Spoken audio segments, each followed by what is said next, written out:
such a sweetheart. What's up? What's happening? And we are back again. All new episode of DMT. Don't miss this podcast. I'm Sam Butler. And I'm Mayor McCheesy. Dude, come on. I'm going to run that bit into the ground. You've already run it into the ground. Just say your fucking name. Technically, in fairness, everybody will have only heard of one trailer at that point. So you and I, yeah, it's run to the ground. But to everybody else, it's fucking fresh, dude. That's bad. You ever try freshly.com? No. Huh? You ever had Subway? Yeah. It's so fresh. It's absolutely not fresh, and we know this. It's bad. It's bad. The bread is legally not bread. Oh, yeah, no, it's not. Yeah. In Ireland, I believe. Yeah. Oh, well, yeah, because there's so much sugar in it. Yeah. But then they also have preservatives in it that's in yoga mats. So fresh. The freshness. So fresh. It's like Mentos, the fresh maker, dude. That's right. That's right. Yeah, buddy. Just like how my name is Mayor McCheesy. No, it's fucking Jack Anderson. Do you want this podcast to sync? You gotta have name recognition. You can't just be fucking with it all the time. I don't want anybody to know my real name. Yeah? I felt so good at the bar when Reed kept calling me Silverback Sasquatch. That legitimately made my year. Every time he would say it, I'm like, yeah, that's my name. Jack, you haven't had that good of a year then. No, but you know what?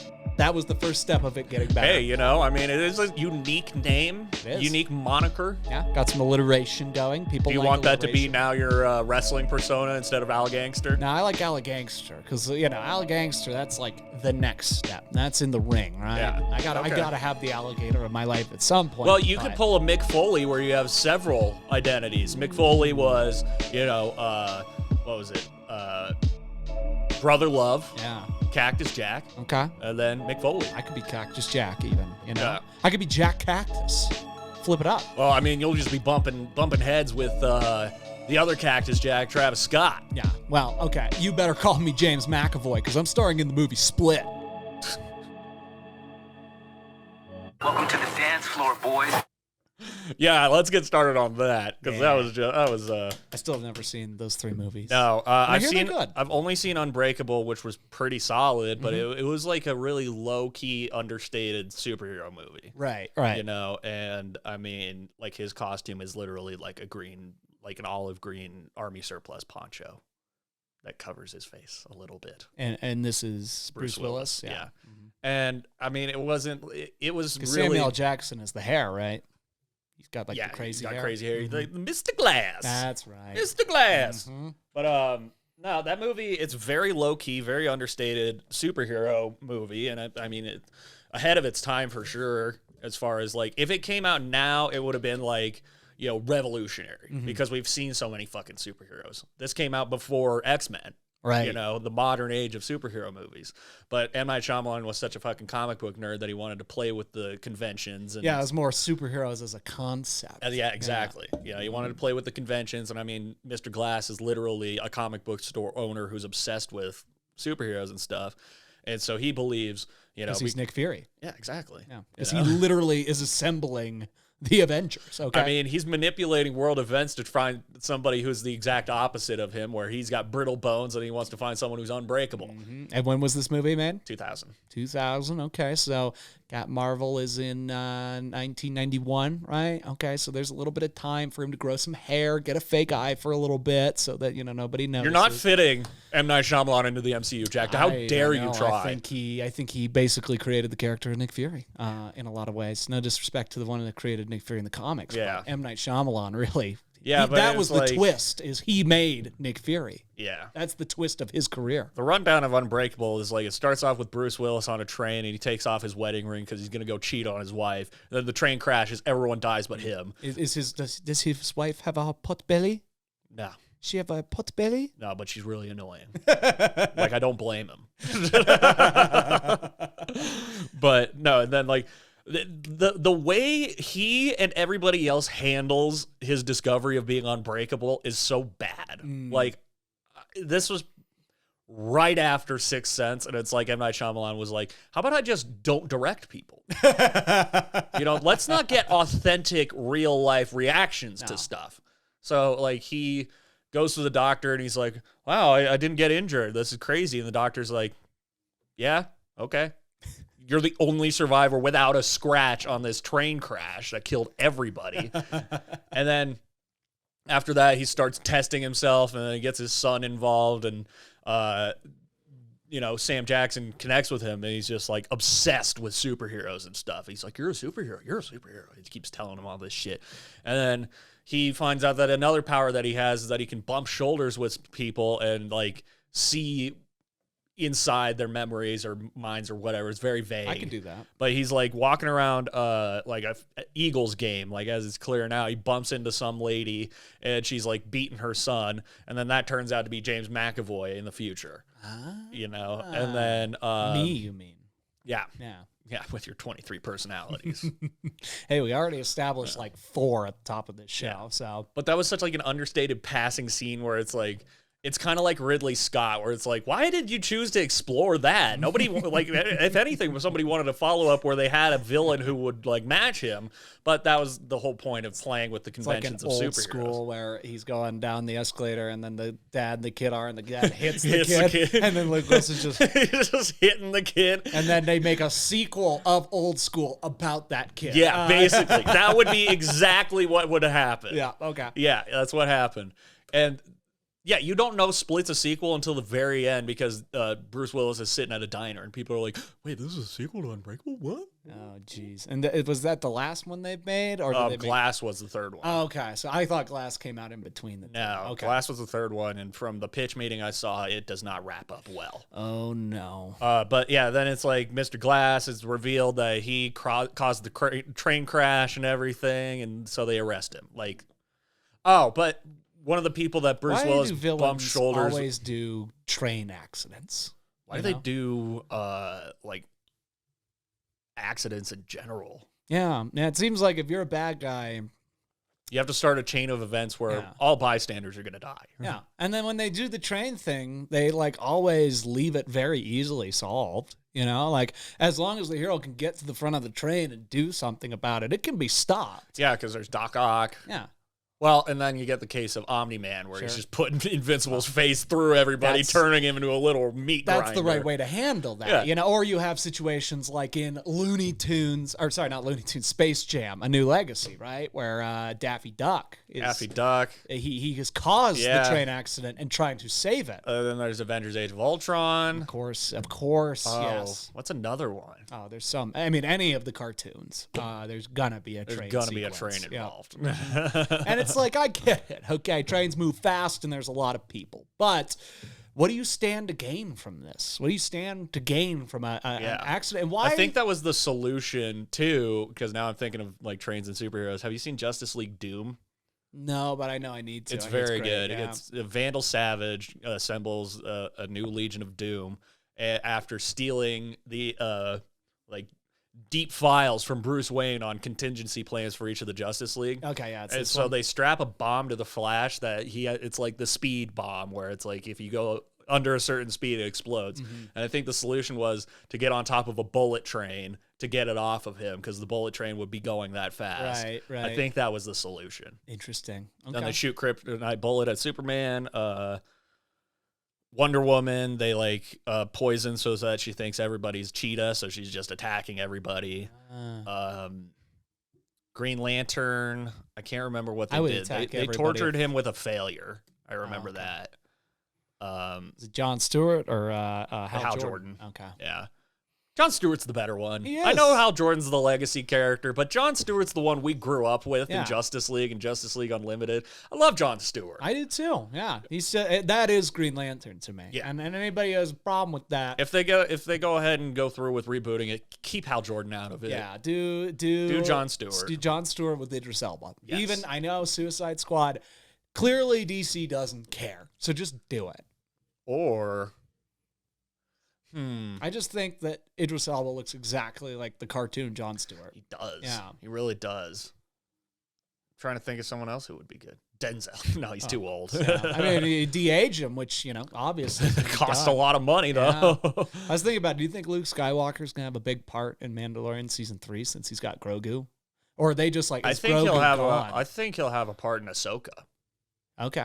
And that's where the question really stems from is, so are they going to just de-age Mark Hamill for seasons of shows? I think they should just cash the batch and Stan, man. That's the I think easiest so, choice. but, It's yeah. the easiest thing to do. But He they've looks just already- like young Mark Hamill. I know they did that fucking Yeah, they've already done it face in app, Mandalorian. face swap thing. Yeah, but they've already done it, so they've established that that's Luke. So if they like change it, I bet people will blow up. You know, they'll go crazy. Yeah, but are they gonna do that forever? I don't think so. It's I a really lot of don't. money, And yeah. they gotta get Grogu back. Like Mando's got to end up with him. He's got to raise Grogu. A season without Grogu could kill the Mandalorian. Honestly, yeah. It really, You're I not think it wrong. could. It really could. And it could be a great season. And like we could love it and review it and give every one of them 10s. And I bet you they'd lose 70% of the audience. Oh, you know who they're gonna get? Babu Frick. Oh, jeez. Of course. How did I not think of Babu? Babu Frick. Babu Frick, dude. Frickin' Babu Frick. Frickin' Babu Frick. Oh, that's Christ. basically Babu Frick the whole fucking movie. Oh, Clunky. Pew. yeah, where is it? Yeah, find it. Since you banned me from pressing the buttons. I didn't ban you from it. You just abused it. I didn't abuse anything. Yes, you did. Dude, we're trying too hard. Dude, we're trying way too hard, and I'm swearing way fucking too fucking fuck much. Like, that is probably the best bit of feedback that we Yeah. ever got, because at the end of the day, we got that sucker to watch I DMT Don't Miss This podcast. It would seem that he watched the entire thing. That's what I was thinking. Yeah, it Like, would this seem. guy actually watched DMT Don't Miss This podcast, and he had an opinion. Yeah. And apparently I'm too loud, and I swear fucking too fucking much. And listen, I don't want to be one that, talks about specific comments, but this is the only comment we've ever gotten outside of the God one, Yeah. which was for the wrong podcast. Well, and then Anjane's commented first before, and then of I'm course. only here for Winston. Oh, sure. Which, But, Anjane she's is- also the biggest supporter. Yeah, she's part of the DMT family. Part of the DMT family. Yeah, that's it. But this guy, Oh, dang it. We didn't really do due diligence as far as getting stuff to torture you with this week. oh, yeah, good. I think there's one. Sure. Yeah, do your thing, bud. Do your thing. Do your thing. I'm trying to think what I do this week. I want to try and find a story to bring every week, because I think those are when the show is at its best, is when there's a legitimate, event that took place in the week. But once again, I find myself going through the week and just working and relaxing. That's all I seem to be doing. Which productivity. I think that's what society expects from me. But as a podcaster, man, this is catastrophe. This is the worst thing that could happen. Catastrophe. I'm thinking, Oh, dude, check this out. There's globe rupture and iris herniation. There's a little hole in their cornea and their eyeballs just juicing out of it. like I said, man, eyes are just. It's such a vulnerability. It's Well, it's exactly what Dwight said on the Office, that the eyes are the testicles of the face. exactly. Like I They're was about so to say. sensitive and so vulnerable. Right. We spend so much time.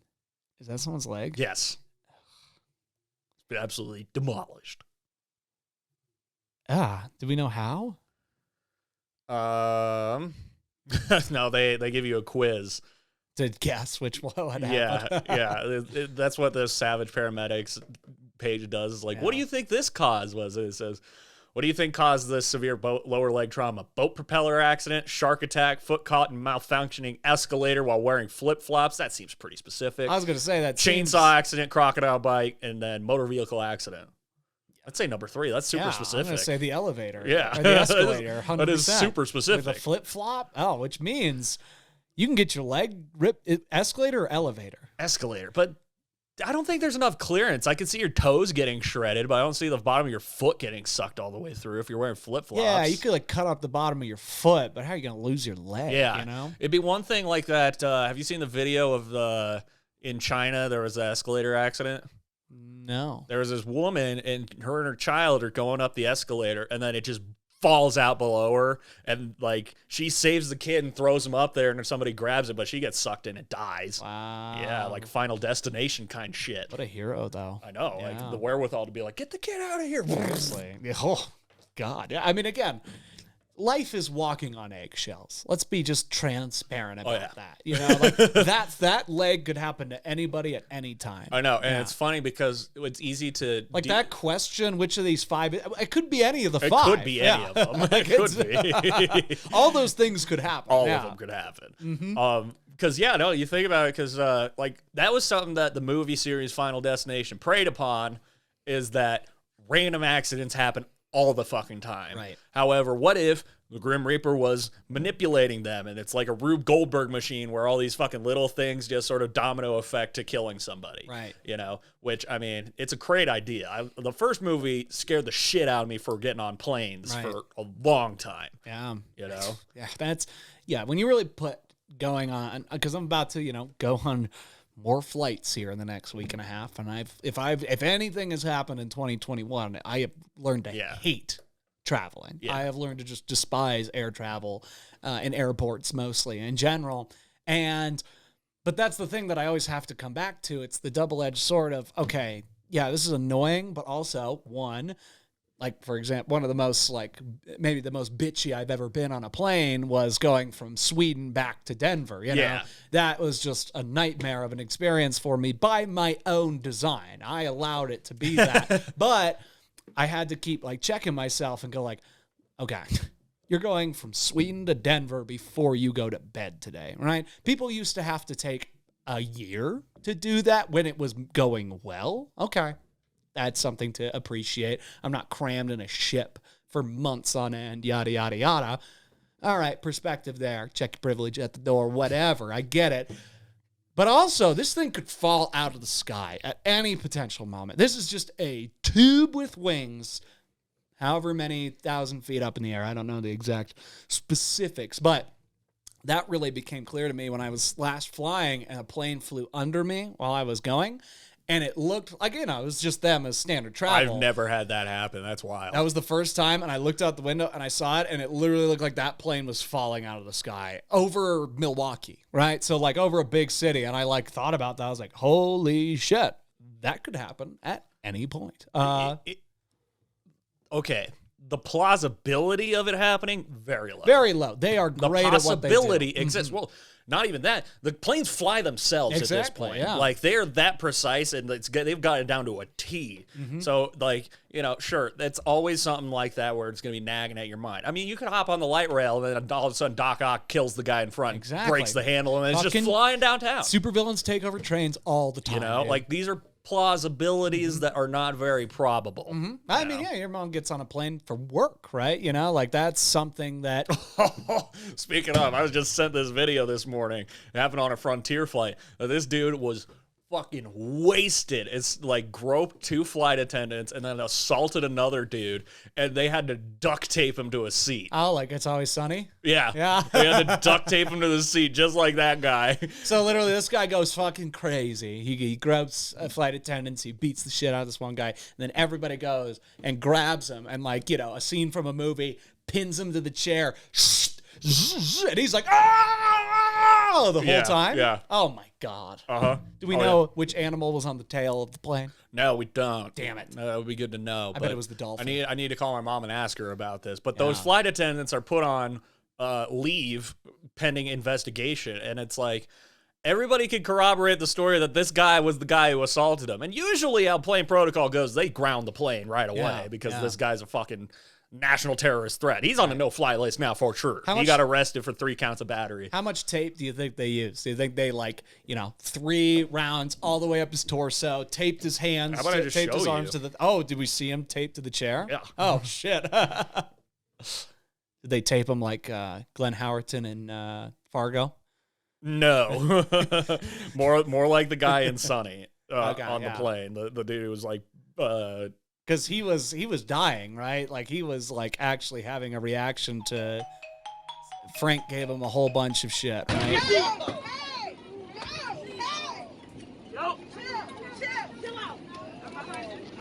It's the guy in the orange? Yeah. Okay.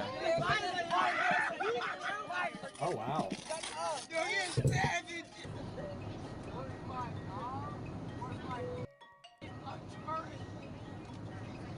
Shut up.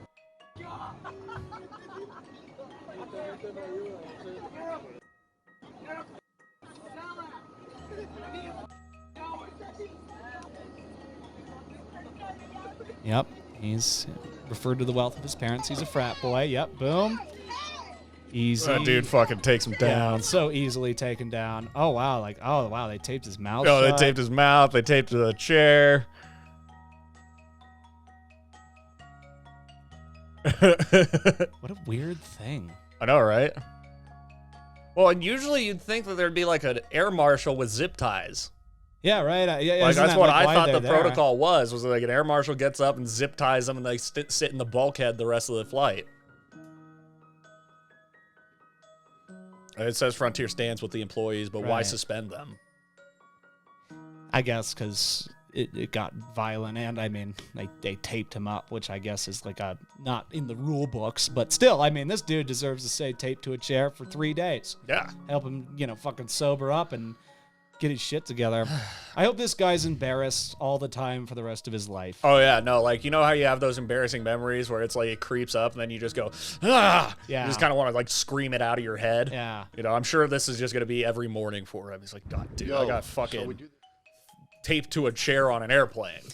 Yeah, I mean, that should tell you you're a problem. Yeah. You have a problem. Your personality is an issue on this planet. Well, okay, never mind. He is rich. Yeah. 'Cause I was going to say, you'd have to be pretty fucking loaded to get drunk on an airplane. I don't even know if they're still, I don't even know if they've started serving beverages again, because they stopped doing that all through COVID. Well, and you know that this kid's parents are suing the shit out of Frontier for doing that, for handling it like that. So that's probably why they're suspended. But also, he's been charged with 3 counts of assault and battery. I know, so I it's know. But like rich parents like that can hire lawyers that can, one, get him out of it and make money from it. That's the truth. You want to talk about probable? I think that's you want to talk probable. about privilege? Yeah, dude, for real. If you want to get outraged that shit like that is happening. Yeah. Yeah.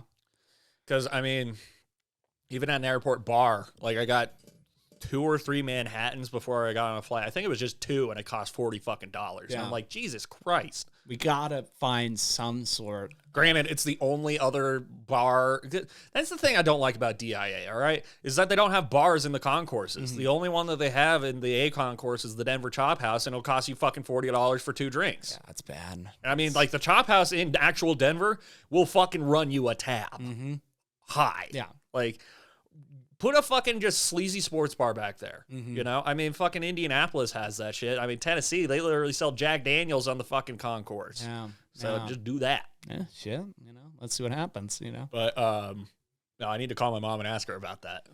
Yeah, that's bonkers. I'd love to see hear Karen B's opinion on it. I wonder, what the buildup was when they decided to tape him to the chair. You know what I mean? Like, we got to control this dude. Like, he's getting violent. He's this, he's that. Where's the air marshal? Oh, we couldn't afford him on this flight. Well, fuck, So what do we do? What do we have? I have no clue. We got duct tape in the back. Fine. All right, let's MacGyver this bitch. Yeah, let's get this guy. Like, Jesus Christ. Again, all his fault. I have no sympathy for this. What if they human being. did that and then the plane crashed?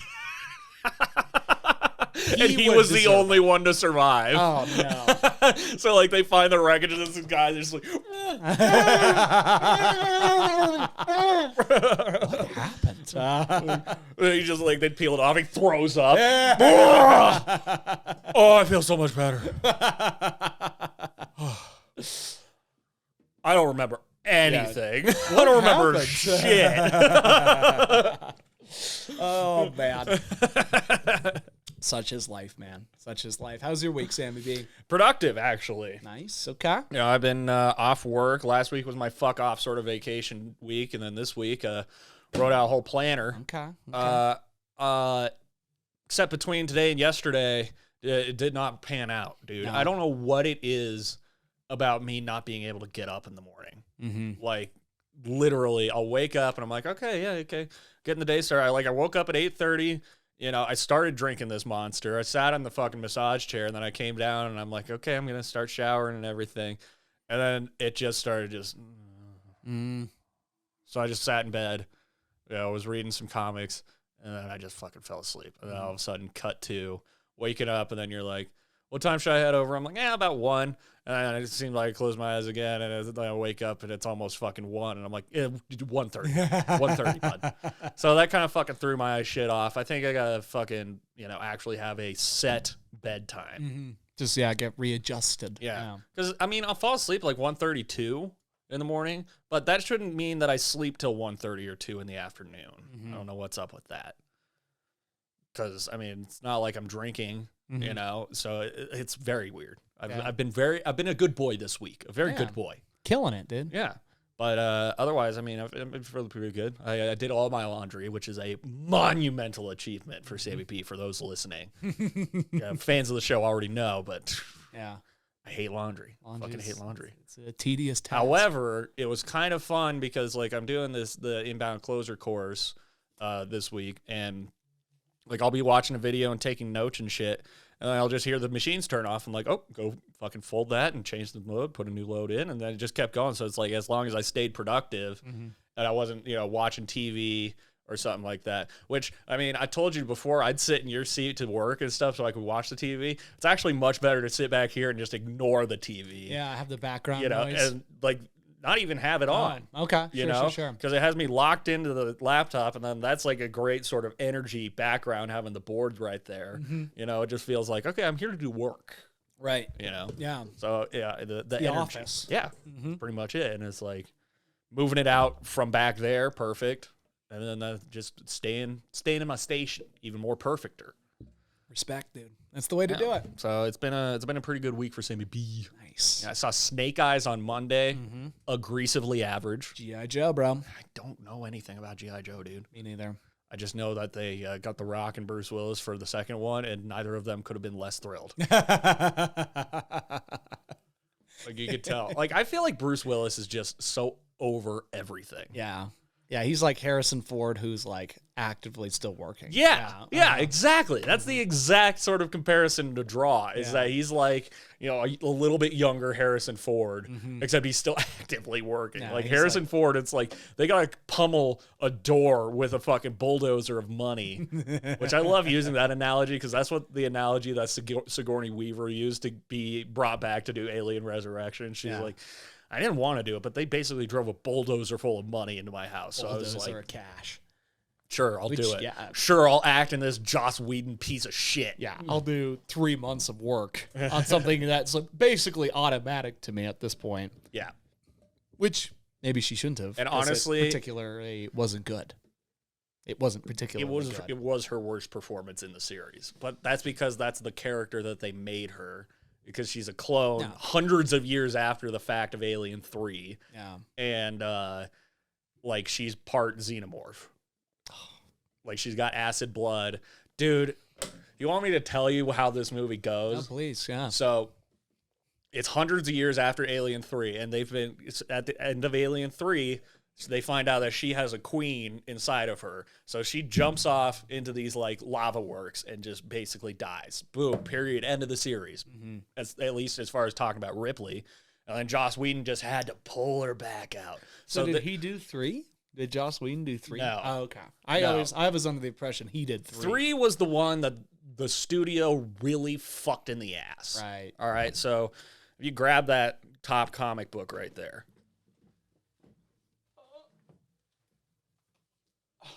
So when I saw this on sale, like I bought the first one at Barnes & Noble, and what it was, 20th Century Fox Uncovered. That's the series that they're doing. And it's basically they take the original script of the first Alien movie, and then they redesign it, do art for it, as if they had never seen the first Alien movie. They don't know what a xenomorph looks like. And a lot of the other stuff, they're pretending like they've never seen Ridley Scott's vision at all. And they're taking it just from the page and then turning it into art, and it's actually a very cool edition of it. And there's a lot of stuff from Prometheus that was left out of Alien that was in the original script. Oh, okay. And that's why Ridley Scott wanted to explore it more. I see. Because like instead of going to a ship, they go to that like temple thing that's in Prometheus, and they find more a little bit about the engineers, but not like significant amount. But So I bought that and I thought that was really cool. And then I was like looking on Amazon, then they had just that and Alien 3. I'm like, why Alien 3? And so what this is the original script of Alien 3 written by William Gibson. The final script that was produced, not by William Gibson at all. Nothing in this shares commonality with the actual movie. And is this still the, like, we've never seen the thing we're trying to interpret it? No, or, this is just a direct yes, cop. Okay, yes, gotcha, yes. gotcha. It's got, like, xenomorph facehugger, everything. And it's actually a way deeper and cooler story. You know, it's like a Cold War going on in space, and they're trying to weaponize the xenomorph. Oh, that is cool. That's a good way to take it. Yeah, it's really fucking cool. And just when uncreative people get their hands on an idea. Like exactly. The producers stepped in and they fucked that movie into the ground to the point that it's like, okay, let's kill Hicks and Newt. Again, and like the guy that got duct taped, I hope he never forgets this experience. I hope producers never forget that they're the ones that ruin fucked up a movies. movie. Yeah. Just in general, yeah. Like, they are the ones that ruin movies. Yes. There are bad writers and bad directors. And you can see it. Like, you can tell when it's like, oh, this was just a shit idea. This was just like a bad vision from the beginning. And that exact sentiment is exactly why TV is taking over. Yeah, exactly. Because the producers of that are fucking it. In a sense of the word, It's the writer's medium. it is, yeah. They're letting the creators be creative and letting them do their thing. And if it doesn't work out after a season, they'll pull the fucking plug. No hard feelings. And also, I guess you think about it, it's kind of lower stakes because they're not trying to appeal to the mass audience. Right. They're just putting it on a streaming getting service. their They're already, fans. they're already getting the money from the subscriptions to the services. And And then the show just has to service their fans. Yeah. It's And- not, you don't have to appeal to 20 million Yeah. people. You have to appeal to 200,000. Right. But that's way easier. Yeah. And sure, maybe it'll draw more subscribers in, but like Hulu, for example, they still make ad revenue. So they're cool with that. But movies, they're trying to appeal to the highest common denominator, you know? And instead of letting the movie be good and artistic and different and change people's minds who probably wouldn't otherwise see it, they're trying to make sure that everybody who wouldn't see it comes see it. And that's like, well, that's how you fuck a movie up. You know, Right. you pander.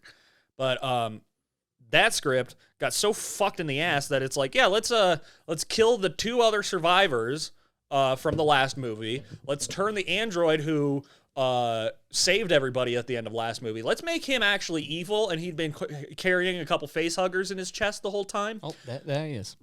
Yeah, and one of the face huggers gets out, and they're on a prison colony. That's where the ship crashed. Let's shave Sigourney Weaver's head. Let's have this thing face hug a dog, and it comes out, and it's more like a dog alien. And David Fincher he disowned that movie. So like in the Alien quadrilogy that I have, each director came and did a director's cut. You know, Ridley's cut I like, but the pacing's not that great. The original theatrical cut of Alien, I think is better just because of the pacing. But there are a couple scenes in it that you're just like, that was pretty cool. In particular, when after they get back to the ship, after the dude got face hugged, you know, Ripley wasn't going to let him in because of quarantine protocol. And then, you know, fucking Bilbo lets them all in because he wants to get the alien back. That's his prime directive.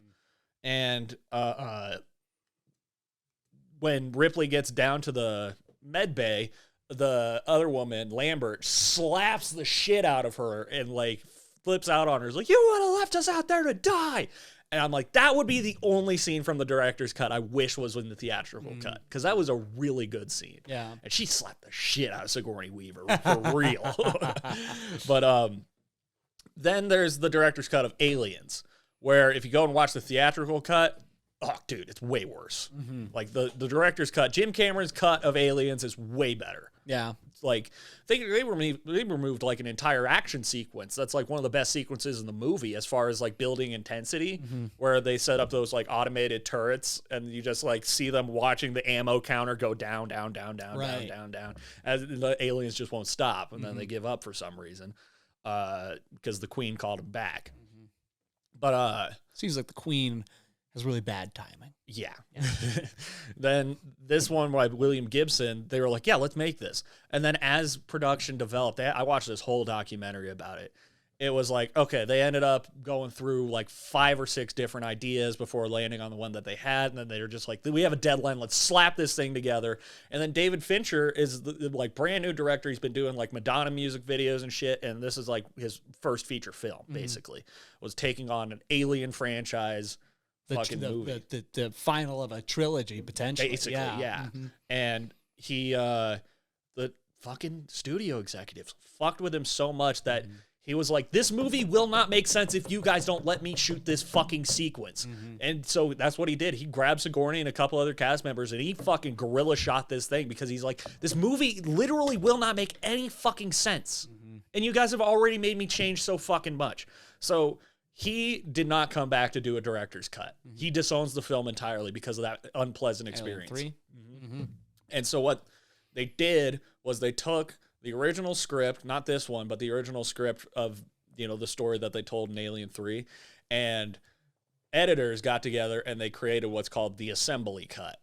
And what the difference is that the facehugger jumps onto an ox and they show these guys finding it, and you see it, and it's got like these frills between the fingers, and it's like gray and red colored. So it's like, oh, this is a different kind of facehugger, and it's laying a queen or something else, you know? So then the ox gives birth to the 4-legged fucking xenomorph, and shit goes crazy. But the pacing's really off, you know? And Alien 3 is just such a depressing fucking mess. Yeah. This was way better. I don't know where we got to here from.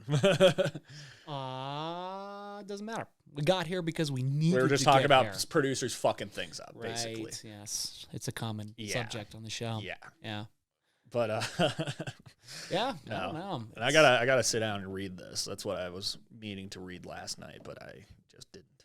Hey, you read something else. Huh? Now you're gonna read that one. Yeah, and it all works out. It's all good, dude. Yeah. Well, I think more importantly is that I was able to complete an entire day where I got everything that I wrote down done. That's huge. Nice, yeah. And then also I'm just getting in this mindset. Hey, just bit by bit by bit by bit. Yeah. You know, that's all you can do, and that's all. Oh, I was going to give you the rundown of Alien Resurrection. Oh, okay, yeah. Because that's where we got to with the bulldozer of money, Bruce Willis, Harrison Ford, that. Alien Resurrection, 200, 300 years after Alien 3. Ripley jumps off as the queen bursts out of her chest. She gets fucking melted in molten lead. Cut to 300 years later. They've been trying to clone her and the queen so that they can get the queen again, because at that point, xenomorphs are basically extinct. You know, they blew up the ship and all the eggs at the end of Aliens. Like, James Cameron kind of made Aliens as the period on the sentence in the same way Terminator 2 was supposed to be, and this was Rise of the Machines, basically. People keep fucking with JC's work. Yeah. He wants to end it after the second one, and I don't blame him until he comes to Avatar and he's like, I have 4 more for you bitches, eventually. Maybe in 20 years. Check again in 2029. You know, the thing was... with Alien Resurrection, it was like Fox was literally like, can we milk anything out of this? Let's hire Joss Whedon to find something out. And so they clone Ripley, and she wakes up, and they get her, and she's just weird. Just super weird. Nothing like the person that we knew before. None of the depth of character or anything. If anything, you know who she kind of reminds me of? Captain Marvel. She's just super, like, until she's snarky. Yeah. You know? Yeah. You know, just like the occasional glib comment, a little smirk, but like, and then she's just like an ultimate badass, like she's an expert on how to kill xenomorphs, and it's like, okay, whatever. Yeah. But she has acid blood, super strength, all sorts of stuff that the xenomorphs had. And then the queen, later on in the movie, because Brad Dourif is the one in charge of doing all the science, and he's obsessed with it. But because the xenomorphs that they ended up cloning, they like have a chamber full of people that they sick facehuggers on. They're wicked fucking smart, kid, because they have more human-like intelligence because they're from Ripley's DNA. So they're wicked fucking smart, kid, and there's 3 of them in a cell. And so the other 2 just start attacking the third one and just biting it and shit, so it melts out the floor and they escape. Shit ensues. And gets all the way to the end. Brad Dourif has been kidnapped and everything, and then they find the nest where the queen is. And then you see the queen, and she is pregnant like a human. Got a big old pregnant belly. She's in labor. And Brad Dourif is in the fucking nest, like, explaining it all, laughing exposition style, you know?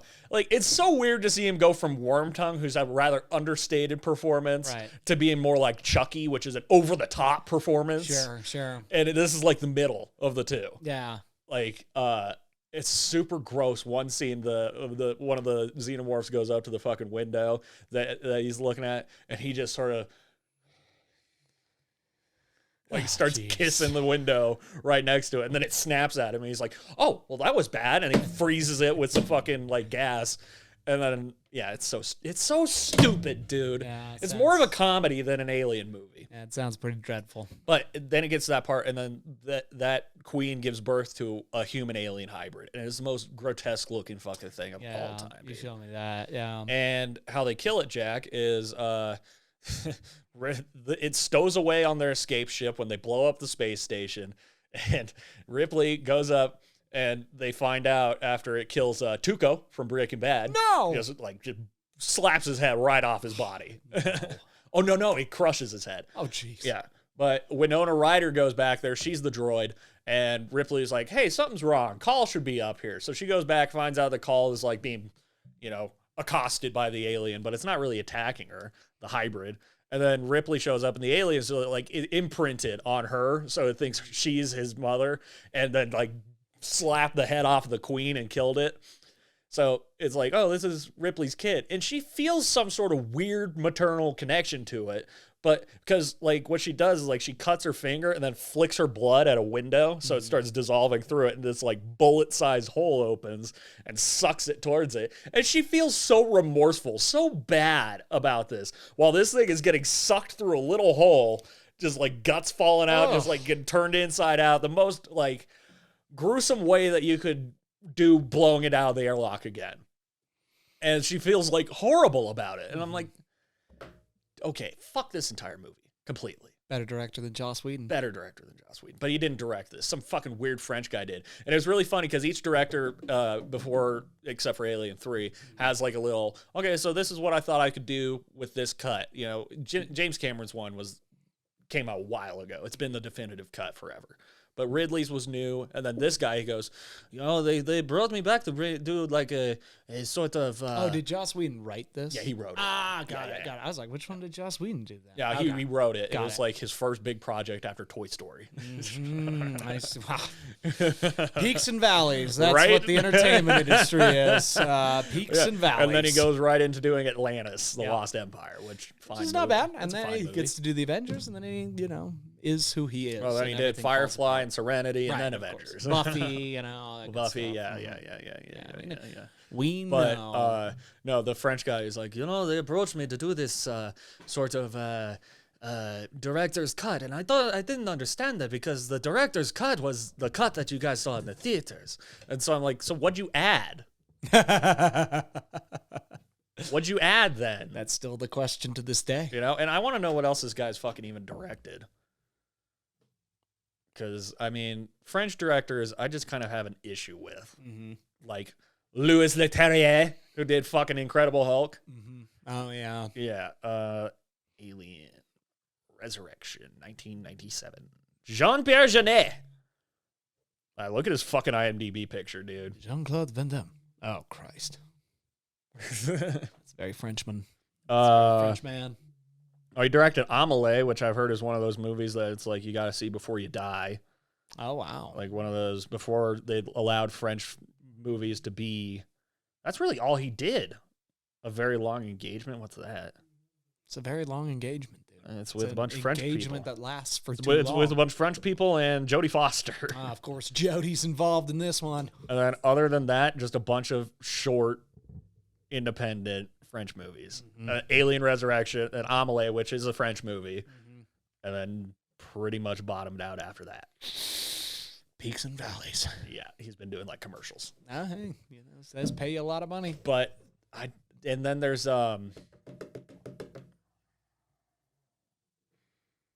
fuck, why am I forgetting his name? Very famous French director from doing like Fifth Element, Oh, Valerian. dude, Steven Spielberg. Yes. Yeah. What was Steven Spielberg? Didn't we do German Steven Spielberg at some point? I'm sure of we it. have. Yeah. It's gonna drive me nuts if I don't figure out his name. Fifth Element. Luc Besson.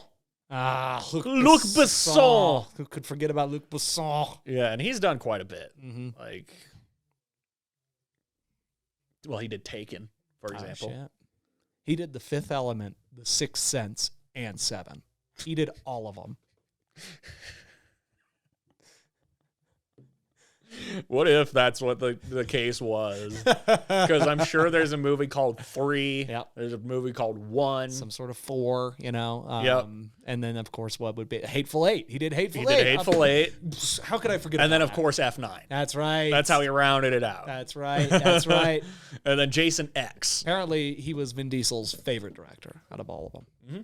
I know this for a fact because I'm friends with Vin Diesel. That's right. That's right. And I'm friends with Dane Johnson, so Dane Johnson? we can't be friends anymore. Okay, well, I'm sure Dane Johnson's just a cheap knockoff. He's a Kroger brand version of Dwayne.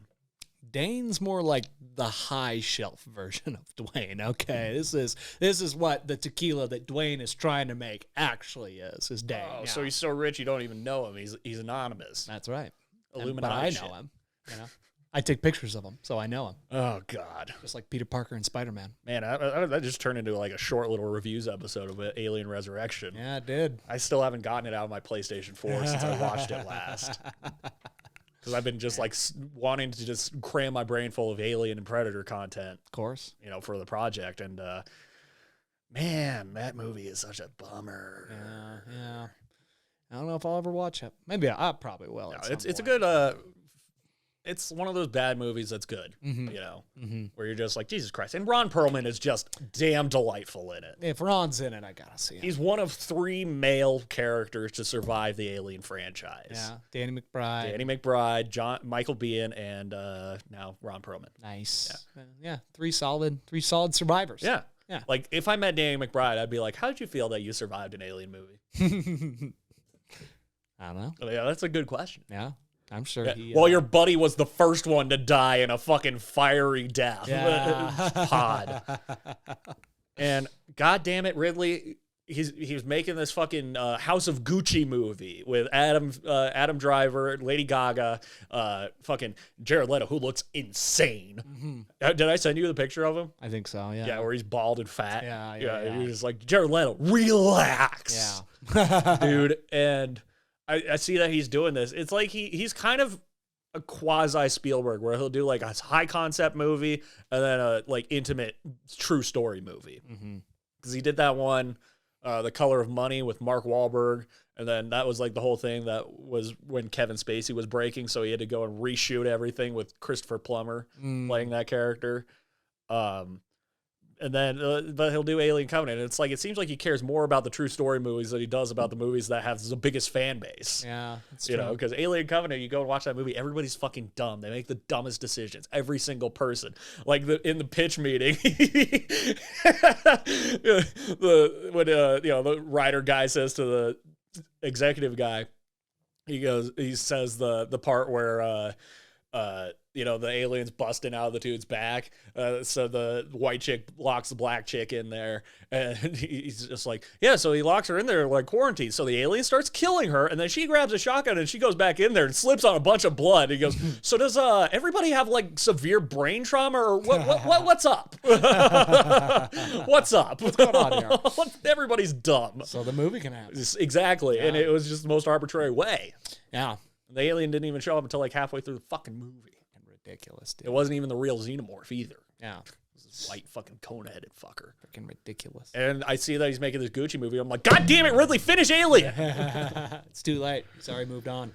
You know, watch him hire somebody like David Callahan to write it. Yeah. And that's the movie that he decides to take a back seat on while he's writing Shang-Chi 2. The movie he really cares about. Yeah. I mean, hey, as long as it's good, man. I really hope it is. And I hope it fucking actually dovetails everything to be that it makes sense that there's eggs on an engineer ship in the first Alien movie. Yeah. And second, I guess. We will see, man. We'll see. Let's change course. Do you have any?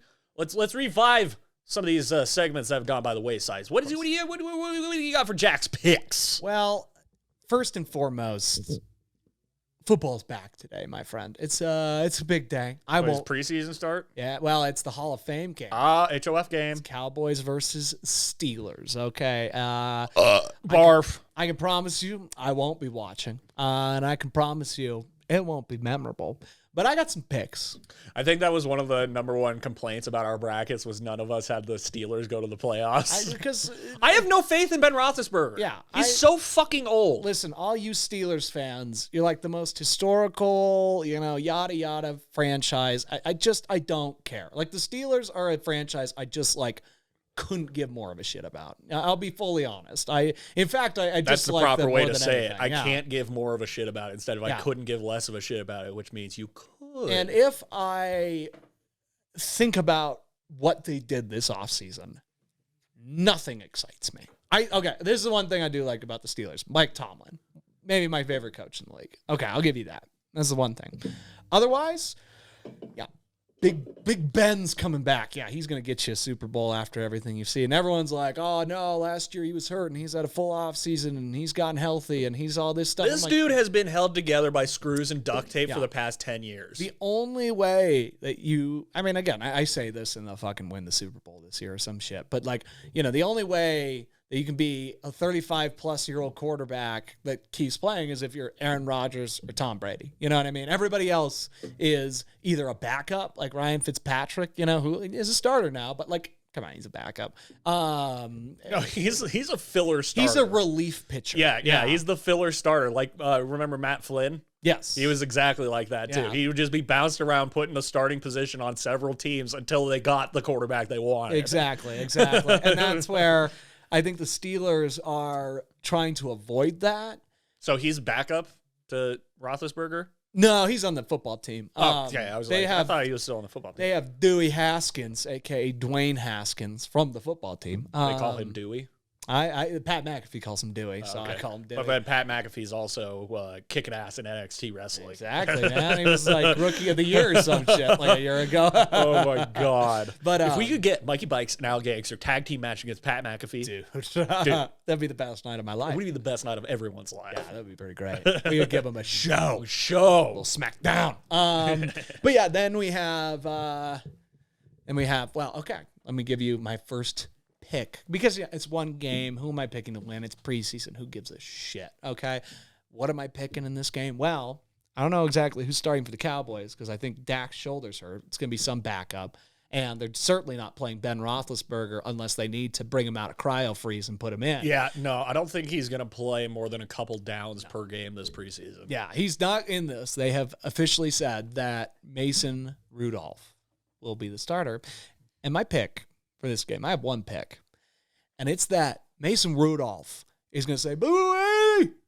Bluey! And then he's going to take off his helmet, and he's just going to start swinging it at everybody, screaming racial slurs throughout the entire game. This thing's going to get out of control because before the ball's even snapped for the first time, Mason Rudolph will get ejected for 15 hits with his helmet as a weapon. That's my pick for the game, okay? Mason Rudolph is going to be racist, and he's going to be aggressive, okay? That's a lock. That's a lock, okay? That's You guys are betting on mybookie.ag. That's not even really a pick. That's just an eyesight in the future. Get ready for it tonight, okay? So get ready for some real cringe stuff with Mason Rudolph and these precious Pittsburgh Steelers. Yeah.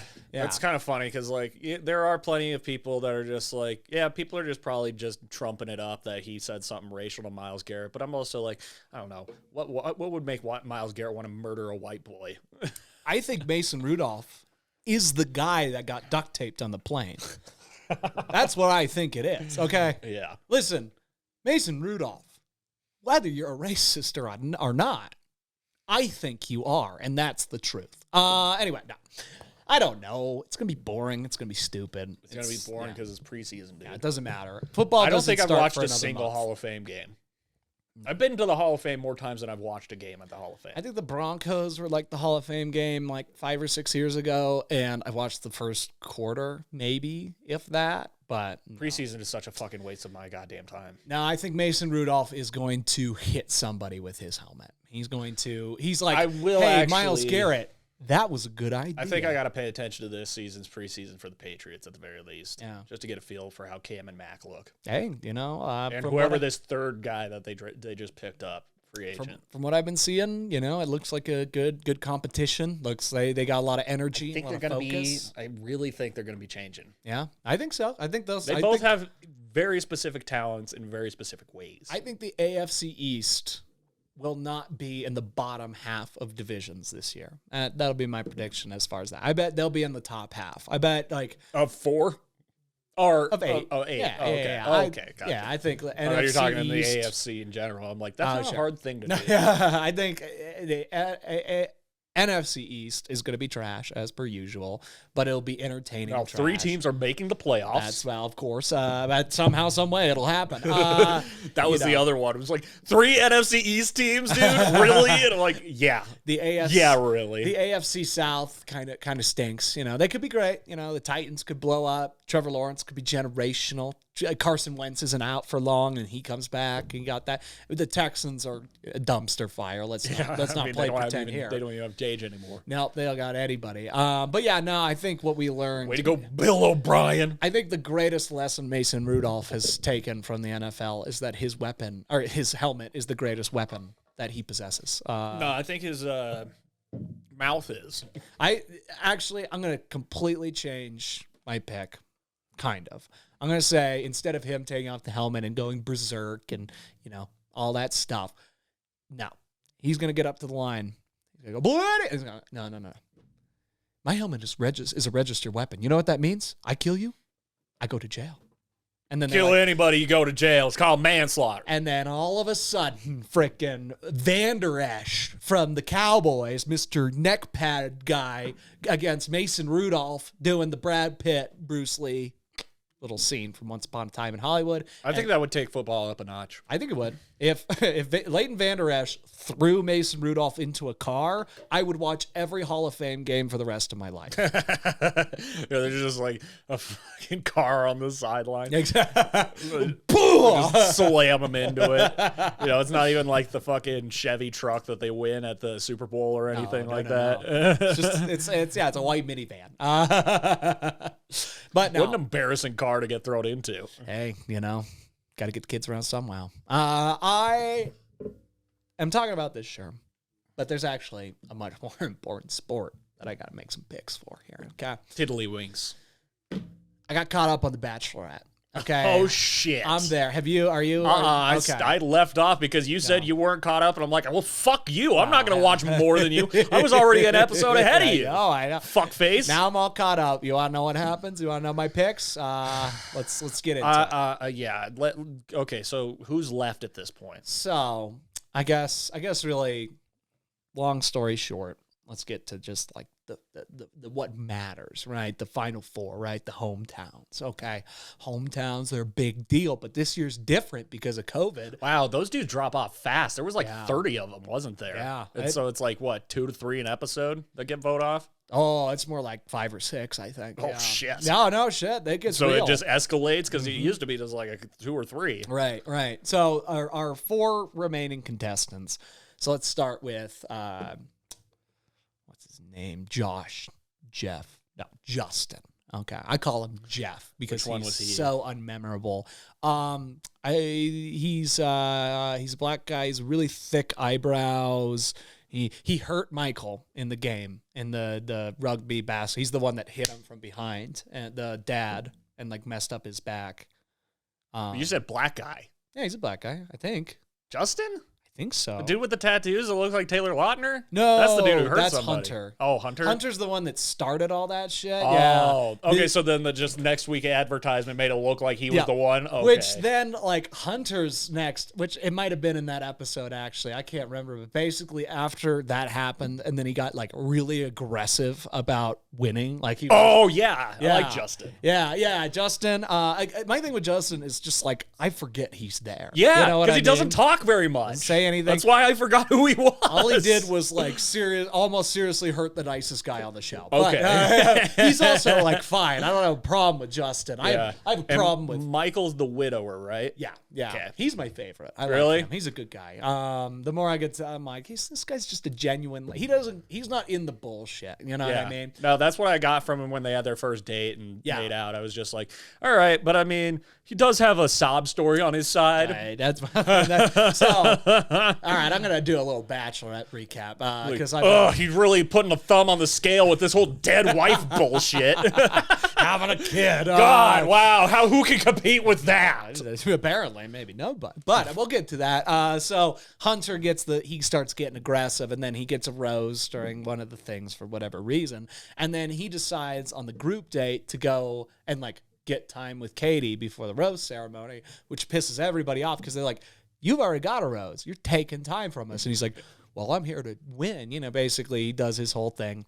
And then like as the episode is going, it turns into like him versus. So you're caught up all the way until like the second to last episode? Yeah. Oh, Jesus, Yeah. Jack. That's a lot of Bachelorette watching in a week. I think it was about 6 hours yesterday to get prepared for this. Damn, dude. Yeah, it got real. It got intense. So there's Blake, Greg, Justin. and Michael A. But I'll get to what exactly happens to each of these guys here. So Hunter's doing this thing. He's getting overly aggressive, and it's Trey, who's like ball pit guy, James, box guy, and I like both of those guys. yeah. Well, who does James looks like Homelander to me. I think I already said that. Yeah, we have said that. And then who's the third? Aaron, the guy that has a problem with everybody. Oh, yeah. Mr. I don't like you. That guy.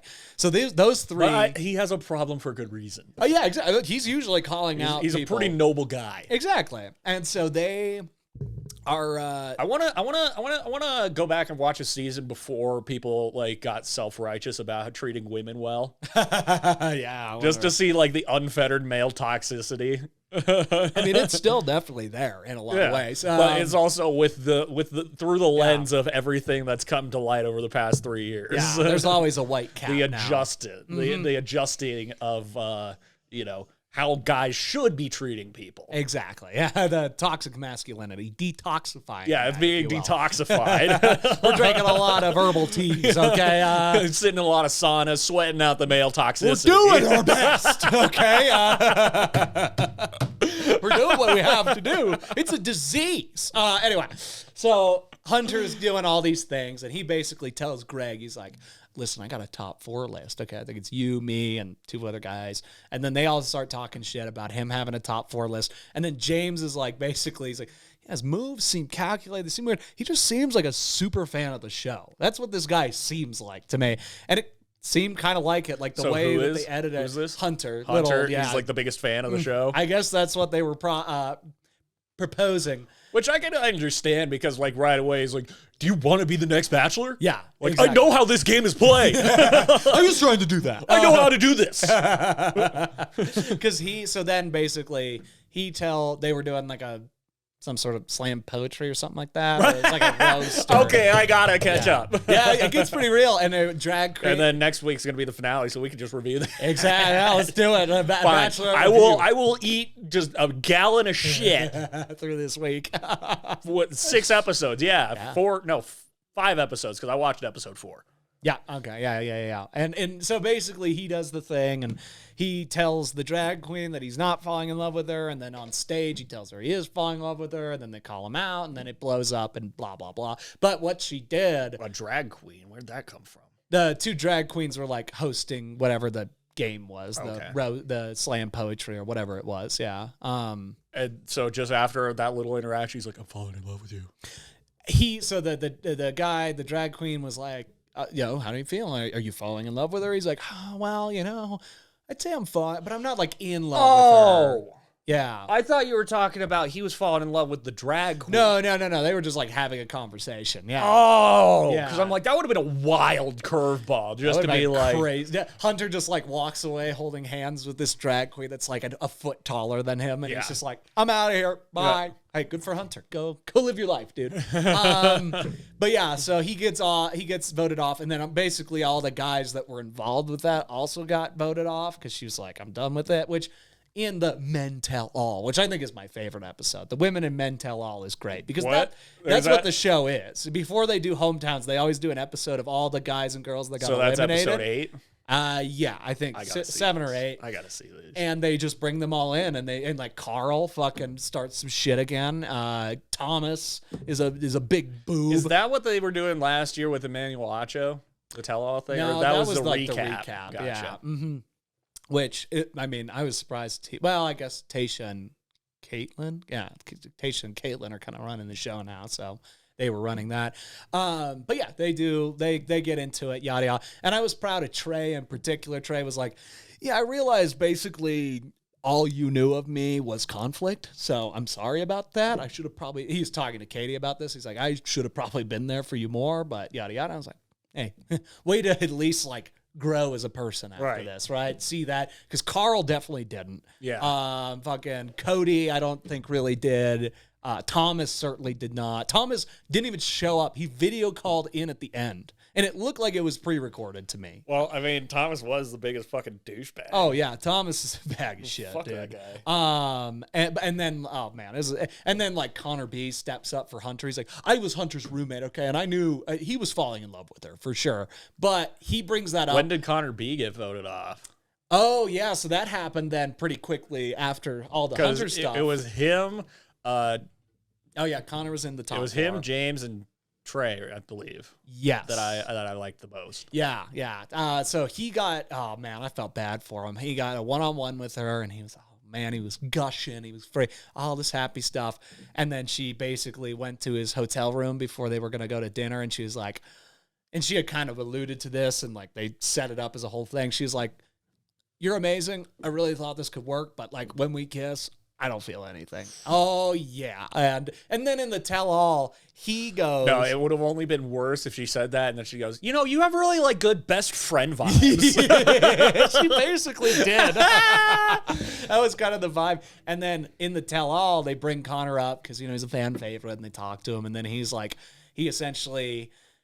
Or no, some fan like goes, "Oh my God, I don't think you're a bad kisser." And then they look, and then the fan like comes down, and they make out, and then they talk on the couch for a second. I'm like, for sure, that was either planned by the show, or, and I'll give Connor B some credit if this is the truth. He had a side hoe. He got this girlfriend after the show, and he was like, "Listen, I got voted off because I suck at kissing. You know that's wrong, right?" And she's like, "Oh yeah." He's like, "We're gonna do the tell-all.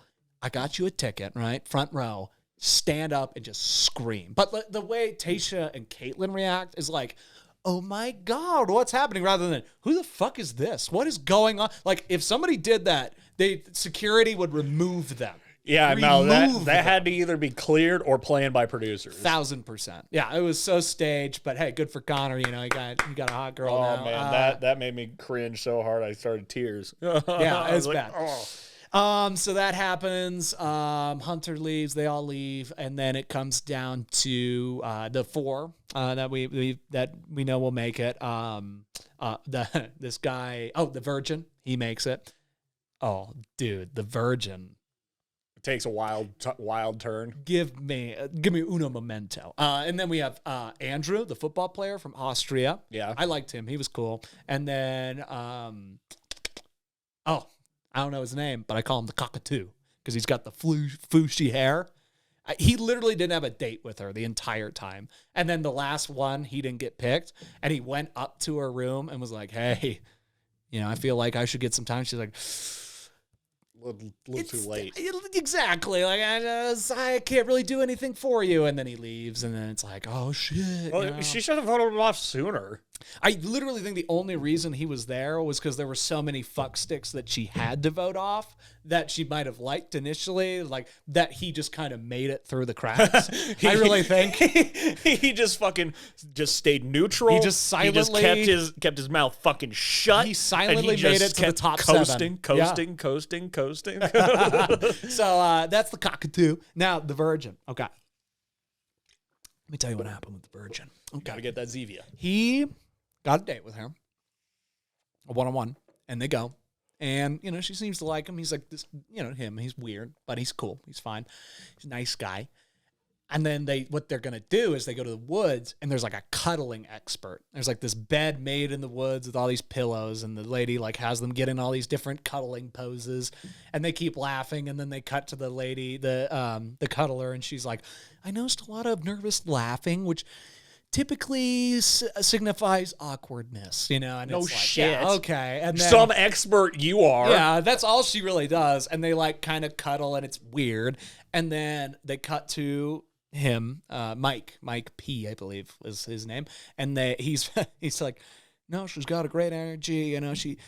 She really reminds me of my mom. And then he like kept going. He just like kept talking about how she reminded him of his mom. And then they're like cuddling and they're together and they're like, and it's like, actually, she's kind of like, I do like you. It's like, this is good. This is all this stuff. He's like, yeah, this is great. And then a beat. You remind me of my mom. Dude, Yep. Get the fuck out of here. And then he kept going. He's like, you're so caring and compassionate like her, and you're a much better cuddler. She keeps trying to get away. No, he didn't say that last part. Oh my God. That's still like... Still, he definitely... That kind of vibe, at least. He brought up the mom. Jesus He brought up Christ. all the things. And then, he got sent home after that. And Katie did it in the right way. I know, Yeah. but he completely fucked it up. Okay, how sheltered of a human being do you have to be that devoted to Christianity that you are that abstinent in your fucking mid to late 30s? I'm certain, And- too, he, really meant that as a compliment. Oh, yeah. I know he did. Oh, yeah. But how disconnected from the world do you have to be to not know that that's not what you say to any woman, ever? She's, kind of, enjoying it, and then he's like, you remind me of my mom. And she goes, literally that face. If anything, if it's going to happen like that, it has to be the woman meets the mom and then realizes the similarities, like Carla with Turk's mom on Scrubs. Yes. And then at the end of it, Turk goes, yeah, you do remind me of my mom because you're strong, you're awesome, But it's not like I love my mom like that. I love you. Yeah, exactly. Mike P. loves his mom. Go fuck your mom, Mike P. Get that first nut out. So yeah, it's From whence you came, you shall return. pretty much it. Life is a cycle, man. It's a circle. He just goes home and he's like holding a pillow on the couch. Like, Mom, I'm really sad. She was great. She reminded me a lot of you. She's like, it's okay. Puts her hand on his thigh and then slowly moves up. Oh, and then fucking, the Neanderthal, the baboon Blake, who's just this big brick-jawed dummy, is sitting in there. I don't remember who Blake is. He's the one that showed up from the other season. Oh, he stuck around this long? Fuck Blake. Yeah, and they had a jerk off, don't jerk off challenge too. Oh at yeah, some I remember point. that. Yeah. That was a big controversy. And he's just- KFC at Barstool went over in the 1 Minute Man. Oh, nice. There we go. Yeah, so I'm at least caught up on that part. And Blake just, can't keep his hand off a dick, okay? Which doesn't surprise me I can because he's sympathize. an ape. Anyway, yeah. I mean, I can sympathize. I do. I'd I be can, too. mad waking up with morning wood. Honestly, just there would being be... there and just being like, fuck, walking around like Steve Carell at the beginning of 40-Year-Old Virgin, just angry, Your hips are just kind of always pushed back. Yeah, you're trying to just keep it. It's like, it's like I your can't face. tuck it up. It hurts my dick. Fuck. Yeah, so I didn't bring any boxer briefs, so I can't put it down a pant leg. God damn it. yeah, we got a mess on our hands with Blake here. Fucking hate that. He would get me to like him, and then he would automatically make me hate him forever. I will never like him. I'm certain he's there to be the next Bachelor. I think he is definitely on this show. Well, he's been like to a become recurring part of the person family. in several seasons. Like, fuck this guy. Yeah, he found out how to play the game. He's better at it than Hunter and Thomas, for sure. Yeah. But, hey, to each his own. he sticks around. So yeah, then it comes down to the last. So then it's between Justin and Andrew is what it comes down to. And she picks Justin, right? And she had just had like a really good time with Andrew and all this stuff. She picks Justin. She walks out Andrew. It's this whole, I don't even know if I'm making the right choice. I don't know. I fucking don't. I didn't want to take, I didn't want to take your, I didn't want to take your dream from you because I didn't, all this stuff. And he had like told her he was willing to retire for her. And she's like, I would never want you to do that. And then she's like, I don't think I could like do what you need. I'm like, I don't know. It seemed like you let a good one get away. He was obviously devastated by it. It was a very emotional situation. Then he goes, and then the next day, and she's like broken up about it. She's torn to pieces. Like I remember Andrew's face, but I don't remember him in the show. Yeah, I just remember him as the football player, which also, it was funny. Oh, yeah, that's who it is. Because he specifically... I got him and Trey mixed up so much. Like, right. When Trey showed up in the ball pit and made all those ball punts, I'm like, this fucking football playing asshole. His entire life revolves around a ball. But then it turned out it wasn't even him, and I'm like, oh, okay, good. He's good. a software engineer. No, they, what was it? What did he do before... or after? It was that they specifically, he was the only one other than Blake who had been on the one-on-one to not get invited to play the rugby basketball game. Oh, shit. And I think they were like, because he'll fuck people up. Like, oh, yeah, 100%. He just can't help it. Like, that is his job, is to be great at those kinds of games. Yeah. And those games are violent, as we found out. Anyway, which this show just like goes out of its way to put people in danger. It really does. And I love it. I can't. I mean, yeah, that's probably the best part of it. It's the reason I watch it. So yeah, comes down. Andrew's broken up. Katie's broken up. Oh, so sad. Next day, she gets a knock at the door. Guess who it is? It's Andrew. And he's just like, I couldn't go out with us being all sad. And he gives her a hug and they talk and they do the things. And then he's walking out and he gives her a letter before he leaves. And he's like, don't read it till I'm gone. Then he leaves and she reads it. And then, of course, it's like, if you change your mind, I'll be waiting with the smiley face. And then she cries and runs down the stairs and gets to him and gives him the hug. And she's like, if there's a way we can keep you on, would you want to do that? And he's like, nah. And then he leaves. Good answer. I literally think he was like, oh, she's not breaking up with me. Not on TV. No. And he found a way to like bust in there and find a way to break up with her on her You got show. to find a word. Yep, exactly. That's what it felt like by the end of it, at least to me. So that happens, and then we've got the hometowns. We've got Justin, who I still forget his name almost every time I say it. Blake, who I despise. Greg, who seems like a slam dunk for this thing. Was he the dude with the bucket? He's Mr. Cryboy. He cries all the time. He's the one that got the first impression rose, and she's gone on like 3 dates with him now. He's the one from New Jersey. Yeah, His he's the dad one died. that they did the camping thing with. Oh, he cut the hole in the bucket. Yeah. Yeah. Mm-hmm. Yep. That's Greg. I knew he was going to stick around most of it. Yeah. Greg. He's probably going to be the lock. Take He was the home lock winner. from episode 1. That's right. And then Michael A., the dad, who I feel like it's Greg and Michael A., right? Right. Now, Men Tell All was what it was. I've already explained a lot of that. Oh, no, because what happened right before that, they had like a special half episode before. So basically, Michael A's sitting there, and he's like, feeling really good. I'm going to call my son like I do every single day. And he calls his son, he FaceTimes, and they're having a conversation. And then his son goes, why doesn't Daddy want to see me anymore? And that just blows him up. Which, who told that kid to say that? Yeah. What 5-year-old knows? I don't know. 5-year-olds are crazy. I need to get one to understand. A 5-year-old understands, why isn't Daddy here? Not Daddy doesn't want to be with me. Daddy hates That me. is some pre-programmed bullshit. That is something that Algae Rhythm would have put in his brain. That is some Algae Rhythm deviancy right there. I'm not saying that Algae Rhythm isn't a part of this now. Okay, I'm not saying that right now. Okay, let's be very clear here. Okay, welcome to the dance floor. Welcome to the dance floor, boys. It's gonna happen. Anyway, so he goes into the room and he goes, hey, it's not about you, but my son just said this and he needs dad, and I feel like the longer I stay here, the more selfish I am, and like I definitely see something with you, but like I gotta be a dad. I just like the stakes of fucking that up are so much higher than like her taking him all the way to the end and then picking Greg. You know what I mean? Like I don't blame Michael A. whatsoever. So I think he removes himself? he does. He leaves, and she's devastated. She tells him, she's like, I saw us going to the end. Like, I saw it. It was going to happen. I don't know. I feel like forever and always, he's going to be able to go, like, if his son pisses him off when he's like a 15-year-old shithead, he's going to turn on Hulu. He's going to be like, look what I did for you. You owe me everything. I was going to win. I had it sealed. And then you just had to cry on a fucking Wednesday. And it's over. You see your stepmom? Cuts to his son. It could have been her. He's like, I know why my dad doesn't want to see me anymore. I know why he's never home.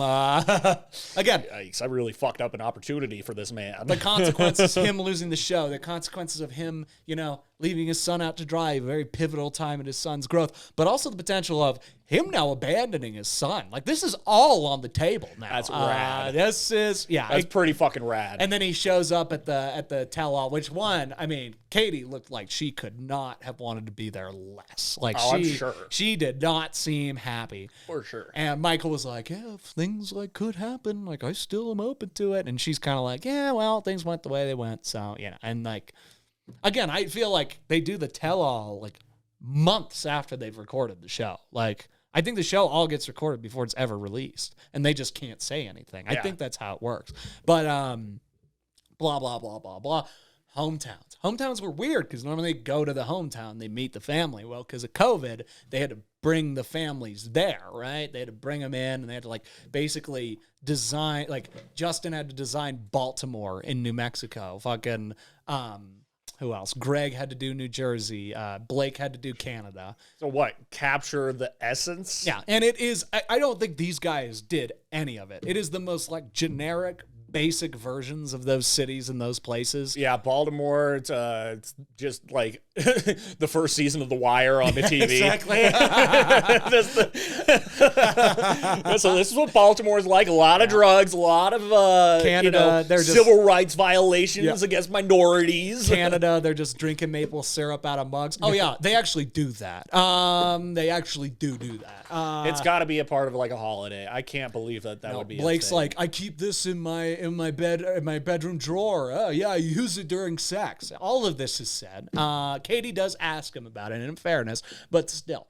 And basically her rationale with each, she thinks she likes interacting with Justin. She likes being around Blake. Like, she definitely is like the most comfortable with him. And she and Blake have had this basically agreement where we won't say we're in love with, like, she won't say it to anybody, right? That's like a rule of hers. Blake's like, I'm not in love with you yet, but I could see us getting there. I think Justin said it, and Greg has definitely said Blake, it. dude. He fucking elbowed his way into the show. And now he's in the top 3. Yeah. He's going to win. Yeah, it's crazy. I guarantee that's how they're going to do it. They're going to give us a season where we're pissed about the results. I still haven't even gotten my picks yet. You know what I mean? Like, there's still, so what happens? We're still in Jack's picks. We're still in Jack's picks. Yeah. It was like, how was your week? And we talked about Alien 4. You know what I mean? Yeah. You never know where the show's going to go. That's fair. That's why the segments are good, but the show is what the show is. The show is just us. And apparently we're trying too hard to be man. ourselves. We're trying too hard. We're trying too hard to be ourselves. God damn it. Damn. Anyway, so then Greg is Greg. Oh, Greg. Anyway, Greg. What did Greg do? He happens to walk out on the balcony. This is why this version of Hometowns is really fucked up too. He walks out on the balcony and he could see Blake and Katie like playing hockey on the street, and like making out, and he sees that. And Greg is a sensitive son of a gun. Yes, he is. He is a sensei. When Michael A. tells his story about his wife, Greg's just weeping. And it's a tear-jerking story. It really is. But, like, Greg, it's like from the moment he hears that Michael's wife died, he's just, woo, like, tears just go. And I respect that. I respect that out of Greg, because if you can feel, that means you're living. I respect it. He's a weeper, as Jude Law. That being said, Judd Lew. What Judd the Lew. fuck? Judd Lew and Cradley Booper. Jude Law in The Holiday. He's like, I'm a weeper. Yep. And that's Greg. But I also, after this episode, It's a great film. Have you seen The Holiday? I have not, but I need to. I legitimately think Greg is on some sort of spectrum of bipolar because let me tell you what happens. So goes on the date with Blake, and it's like the most Bachelorette date you've ever seen. She's like kind of having fun and a good time, and they make out, but like it's kind of like we'll see. Justin, his family won't come out, which I think Jake said it, and I was like, I think you're right. I bet they are anti-vaxxers, and I bet the show wouldn't let them come out unless they got vaccinated. That or they were just so fundamentally opposed to the show that they wouldn't do this for their son. Which I don't blame them. So even if they were vaccinated, they couldn't go to the hometowns? Like, so this show was going on while vaccines were being doled out? I think that it was like in March-ish. March or April, probably. So, like, right when COVID was kind of ramping down, or at least the wave that we know of. The alpha variant. Yeah, now we got to deal with the D. Hey, where's the TVA to take out this Delta variant? Working on it's it, a variant. Dude. Working on it. I'm chomping at the bit. To kill the coronavirus. But then we've got, so Justin's there, and he brings his friends in. And again, it's just kind of like, you can just tell she's like, I like Justin, but he's not the guy, you know? And the friends seem high as You're fuck. not that guy, pal. You're not that guy. The friends seem stoned out of their mind, I think. I don't know. I might just be like judging right off the bat, but their pupils look giant. Their eyes look gray, and they look like they're just like half there, half like, oh, fuck, I'm on TV right now. You we know should what I mean? not have done mushrooms in the desert before the show. But if you go to fucking New Mexico, you got to do something, right? Anyway. It's like Joshua Tree. There's not much up there, so they gave you a lot of mushrooms. That's a fun way to do it. Yeah. I mean, Bill Burr had a life-changing epiphany on his mushroom tree. I heard about that. Then we have Greg. So Greg comes in, he sees the thing, and he's messed up. He's not happy, right? And then they go on the date, and things start to get better, and he's coming back around. He's okay. We got happy Greg. He's like telling her, like, you know, I love you. This is great. And she's like, I could see us going all the way. Like, oh, yeah, you know, like she's like, this is good. But remember, she has a rule. She can't tell anybody that she loves him. She's made this rule. It's not like the show's rule, but she's decided not to do this. Have there been bachelorettes in the past that just dole out I love yous like fucking candy? See, I don't really know. I think this is the first like full bachelorette season I've seen, but I think the Claire girl, the one that I watched a good chunk of, I believe she was telling everybody that she loved him. I think she was. A lot of the dudes do. A lot of the dudes are like, oh, I think I'm falling in love with you for sure. It's like, you can't say that to 6 people. You can't do it. Well, it's manipulative. Dudes are the terrible. worst. It's terrible. Men are the worst. So she has this rule, and Greg is basically just like, you know, I need to know. And she's like, you're good. So they go to meet the family, and things go great with the family. Nope. Like, it's so clear Katie tried so much harder with Greg's family than any of the other people. Like, she's like, with Blake, she's wearing like jeans and a hoodie or something like that. With Justin, she's got, you know, just casual clothes on. Nice casual clothes, but casual clothes.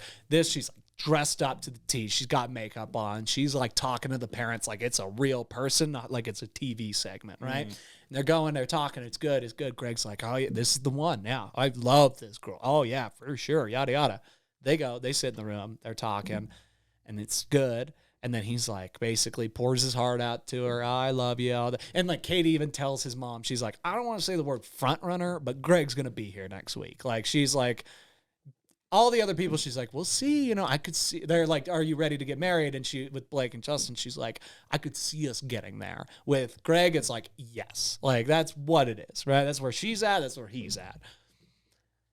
He tells her that he loves her and all this stuff, and she just kind of, like, blank face. I think, if I'm in Katie's shoes, probably because she's like, I really want to tell him, but, like, I can't. Like, I've said this thing. I'm on camera. I can't do this. And Greg does not react well to that at all.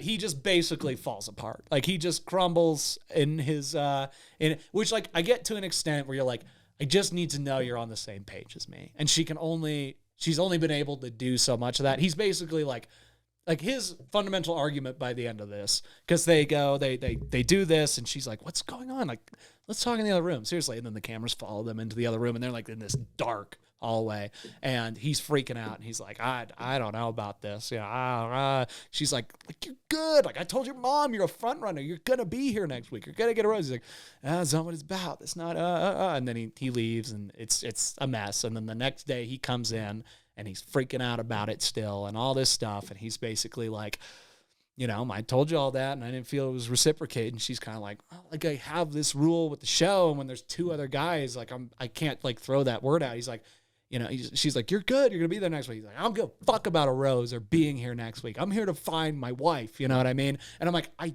get you there, Greg. But what do you think this is? You know what you have one guy left. You skipped a week and you're going to win this thing. And he falls apart. He ends up, he basically like kind of blames her for everything. He looks like an abusive ex-boyfriend in this moment. Like he looks like he's basically like, you know, you could have told me this, you could have said this, but it's over now. You could have done this for me. You could have helped me in this. Like it's very like for me, you know, which I get, but like give it 2 weeks and everything will be yours. This just kind of reminds me of my kind of behavior in high school. And you learn that in high school. Exactly. And so you learn not to be that guy who's like, you know, you should have just told me the thing right from the start. Yeah. The fact that you didn't say that to me in that moment, despite all these other variables, means that you're out of it. And it also doesn't make it okay for you to fucking turn on them like that. And ever. Here's what happens. Online dating men. He storms downstairs. He sits in a chair. Katie goes on her knees in her slippers. She's like, what do I need to do to keep you here? Like, this is the thing I was the most worried about happening. What's going on? He's like, nothing. I'm gone. I'm wow. Gone. And he leaves. He is fucking whoops. He's gone. Wow. And she's like, she goes in, you know, Caitlin goes and talks to her, which is like weird because she's like, what do you want to do about the show? And Katie's like, fucking leave. The guy that I was going to pick is gone. And now I have Blake and Justin. Like the end of the bodysuit sketch where he's like, okay, we'll scrap it. Yeah. Then what's the show? God damn it. Exactly what that was. And then what's the show? It blows up. It goes crazy. Next week is the finale, all the different stuff. Like that's the end. Like, I don't want to be around anymore. That's basically how Katie is right now. And so Jack's picks. What's going to happen, right? Yeah, what's Jack's picks? So now it's down to 2 or 3. It's between Greg and Justin. No, sorry, Blake and Justin. Fuck. God! Sorry, Greg gone. Justin, bring it home, homie. Bring it home! Listen. Your eyebrows can move mountains. Here's what I think. But can they move Blake? You know, Blake's going to try and get in there and do the boom box thing and he'll make out with her one more time and then she'll be like, you're fake as shit. Get the fuck out. But then he'll be the next Bachelor. He's definitely going to be the next Bachelor. Christ on a cross. Almost guaranteed. Which, you know what? He's kind of like... he's like, I guess... Conor McGregor. We were talking about Conor, where it's like, it's fun when Conor fights because you kind of want him to lose, right? At this point in his career. I'd love to see Blake go on The Bachelor and then all the women break up with him like what's happened to Katie, which I feel bad for Katie because I really, I don't. Well, okay. I established that I don't like Katie. Her sense of humor has been questionable as of late. Her sex positiveness is played up to a degree where I'm almost like she might be a virgin. And this whole like, which she's not. We know her story, and I that was insensitive. Anyway, pulling back, Blake being on there, seeing him.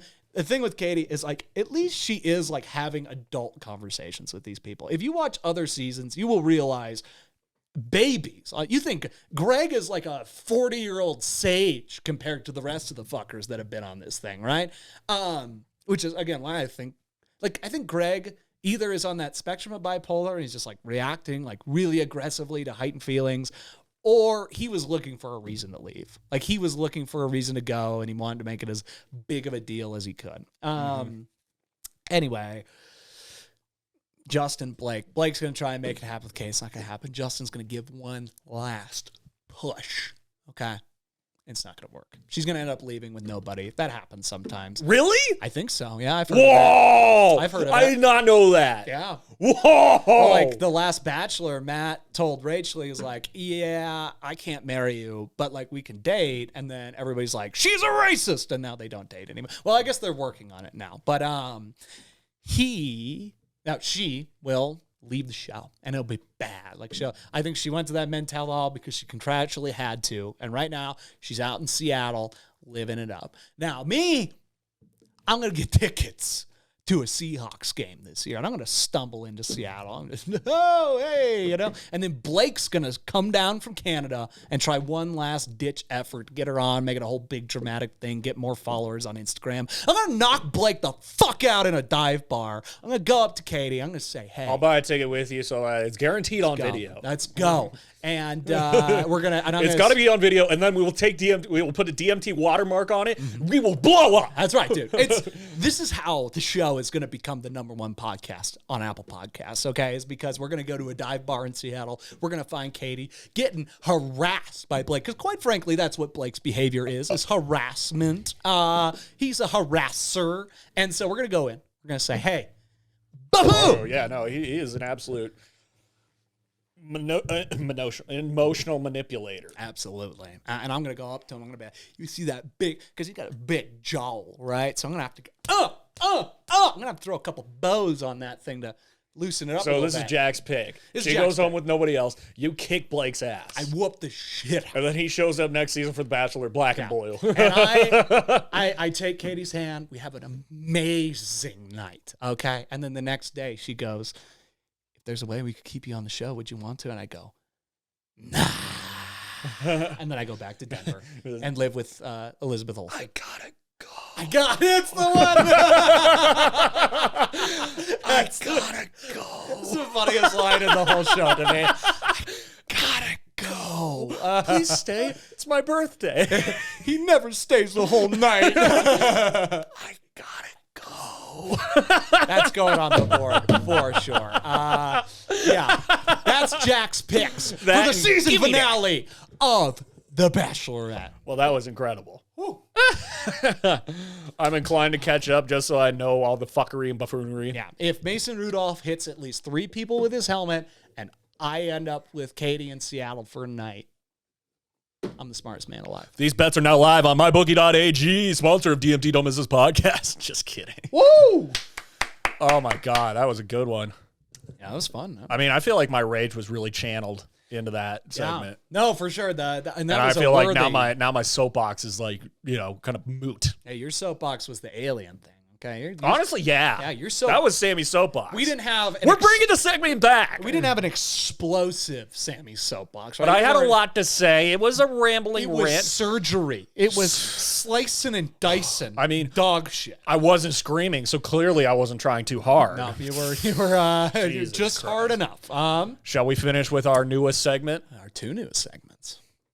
Oh, yes. Yeah. Yes. They'll both be pretty quick, so this will be fun. So I think people are going to love this. So, guys, Jack and I have been best friends since we were 3, and we've been writing since we were 18. Mm-hmm. And so 7 years later, we have a literal box worth of scripts unproduced, but written by 20-year-olds, basically. By us. Yes, by us. But this is what... A lot of them were in a black box theater where we improvised something, and we said, that was funny, let's write it down. Yeah. Mm-hmm. And so we've done that, and, suffice it to say, we have evolved as writers. Our sensibility and sense of humor has evolved. Yeah, a little bit. To be a little bit more like what you guys get on this show. This is, I believe, 2016 this was written? Yes. And so keep that in mind. Decided that since we Pre-Trump 2016. Yes. Yeah. Exactly.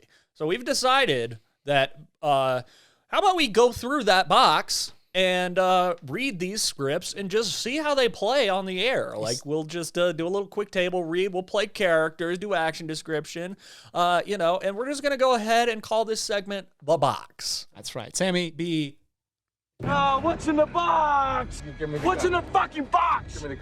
And this is The Box. This is The Box. Now, today we have this sketch. It's only 4 pages. It'll go quick. Easy. And I don't even think we should just give them the setup. Let's just dive into it because we hardly even know. Yeah.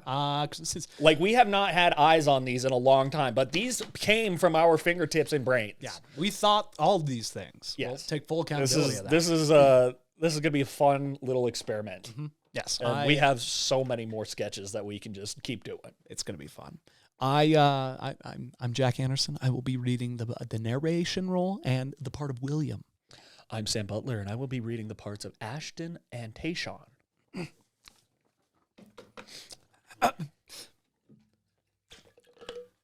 gotta get the Yeti in there.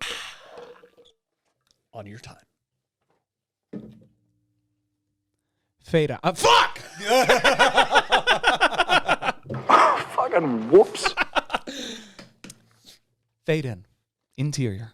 Art gallery. Day. Ashton, early 20s, and William, early 20s, are walking through an art exhibit looking at the various paintings. They stop in front of a painting consisting of just a single black bar on a white background. Now look at this one. It is simply magnificent. I'm sorry. Are we looking at the same painting? This is very clearly nothing. Oh, it's so much more than nothing. I mean, just look at his use of space and contrast. It's very clear the plight of the black man and the rise of the Chinese middle class. What the hell are you talking about? It's literally a black bar on a white canvas. You can distinctly feel the angst the artist put into this piece. Just wow. Did you just take heaps of peyote before we came in here? You know, you've been like this all day. I really wish you'd just embrace the exhibit and enjoy the magnificent art. There's nothing to enjoy. This is a joyless place. Let's just keep looking. Maybe you'll find something that jumps out at you. They continue through the exhibit until they are stopped dead in their tracks when they spot a naked man standing motionless next to another man wearing a black turtleneck and black pants. Oh, now this jumps out at me. William is trying to process what he is seeing. Hello, welcome to my exhibit. I am, of course, Deshaun Uberforth, and this is my art. He gestures towards the naked man. I'm sorry, this just seems to be just a very nude man standing motionless here.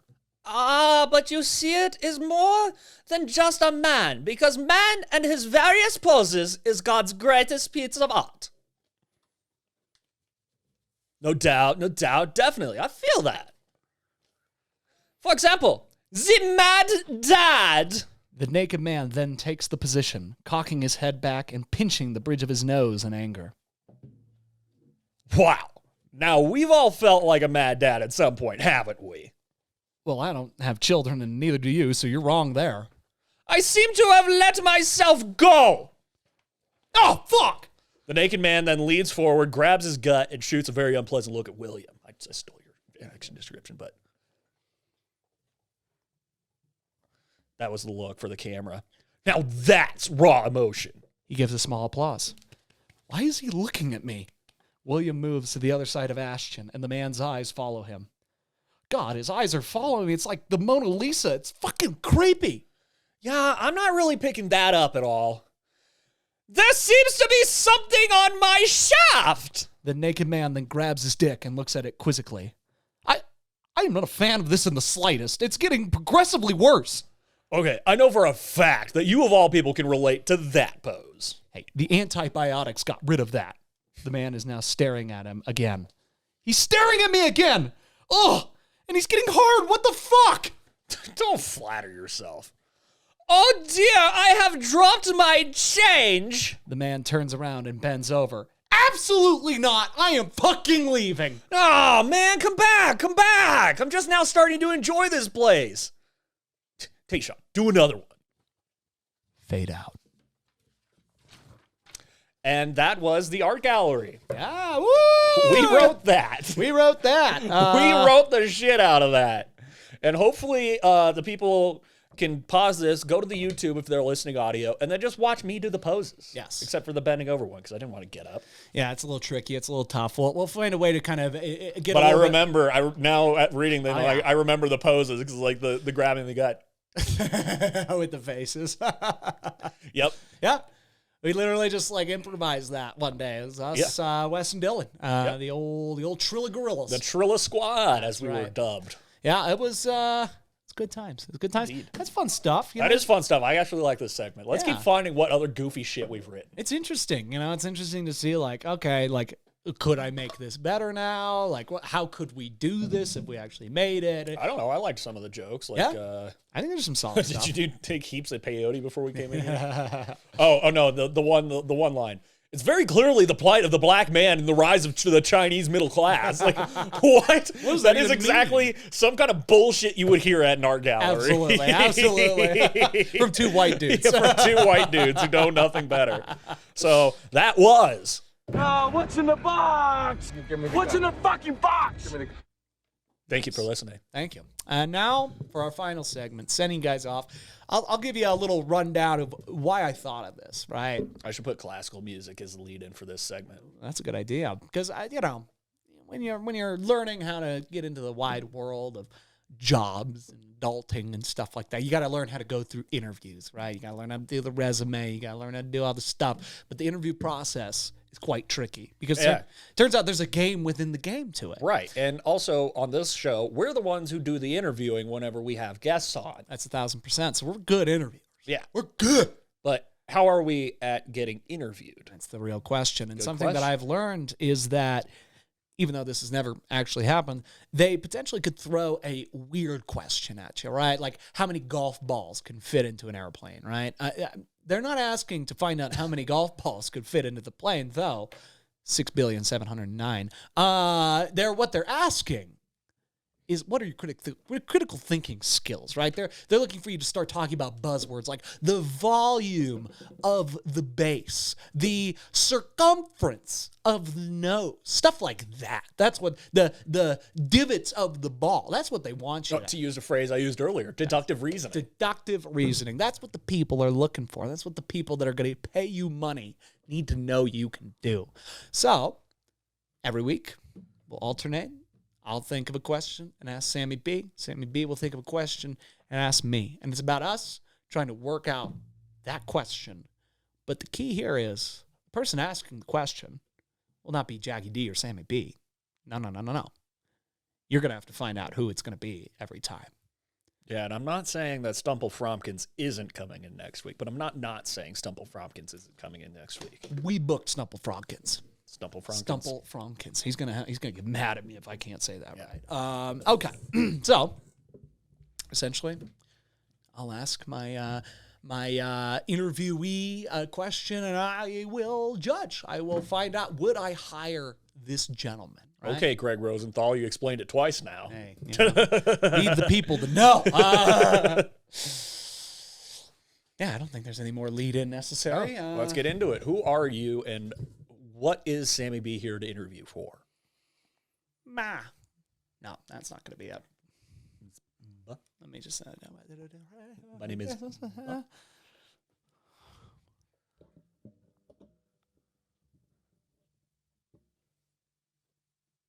Hello. Hi. I'm here for an interview. Yeah. Yeah, you are. Am I interviewing with you? Yeah. Yeah, you are. Okay. I'm Sam Butler. Yeah. Nice to meet you. Yeah, you are. Shall we? Steve Johnson! Hi, Steve Johnson. Wow, real firm handshake there, bud. Yeah? You're trying to... How's the deal? You're trying to overtake me. No, I'm just showing you what your everyday is going to be like. Okay, so I better strengthen my hand, I guess. Yeah. So, Steve, shall I sit down and we can begin this interview? Or yeah. Do I have to wait for you? I'm here. What are you waiting for? Okay. Yeah. Okay. Yeah. Okay. So what makes you think you're going to be a fit here at Screwball Incorporated? Well, for instance, I am a little bit of a screwball myself. Yeah, I bet you are. You're going to give off that vibe. Yeah. I'm pretty popular at some of my other jobs. I like to get along with people. I work really awkward well with sleeve people. roll up there. I just noticed that, and that's docked. That's 6 points docked. Points docked. Docked points. What's noted. this rating system? It's kind of like golf. So I'm good if I lose 6 points. No, very bad. Very, very bad. But golf, you're supposed to shoot like under. No, you're supposed to avoid getting points. You're not supposed to lose them in golf. You have lost 16 more points for not understanding the game of golf. I fully understand the game of golf. My dad is a pro. I'm a pro. No, you're not. Well, I would know you. My driver says that I'm a pro, so I'm a pro. Guy, I paid extra money. I'm sorry, sir. Is this part of the interview? You tell me at this point. Sir, I'm just a little confused as to what we're doing here. We're interviewing you for Screwball Incorporated. If you don't even know what you're doing here in the first place, I don't know what I'm supposed to be here to help you. Well, sir, with all due respect... I just want to know one question. Please ask it. I was going to say I need a question to answer. This is for the jackpot bonus. You get this right, you get the job. Okay. Are you ready to get it right? Yes. Are you going to get it right? I don't know. You haven't asked it. Okay. Picture it. Large vat of water. You know what a vat is, right? Yes. Yeah. Big vat. Okay. Okay. Big one. Okay. Plugs and wires everywhere around it. Are you picturing this vat with me? Okay. Water is a little yellow because they don't take good care of it. Okay. Okay. Ballpark with me. Give me a number. Give me a big number here. Give me come on, throw it at me. Let me hear it. What are you looking 79 electric eels swimming around in the vat. Are you still remembering the vat? Yes. Okay. The vat plugged into 6,000 different outlets. Okay. Running the city. Is that enough eels to keep the entire city with electricity? You're goddamn right. Each eel gives out at least 40 tons of megajoules per ounce. So I guess the question now I have to ask you is how heavy is each fucking eel? Each eel is roughly 37 ounces. See, exactly. Yeah. So that's 40 tons per ounce of megajoules. So 37 times 40. Come on, with me. Yeah. With me. I just didn't expect you to. 172 Yeah. tons per ounce of kilojoules.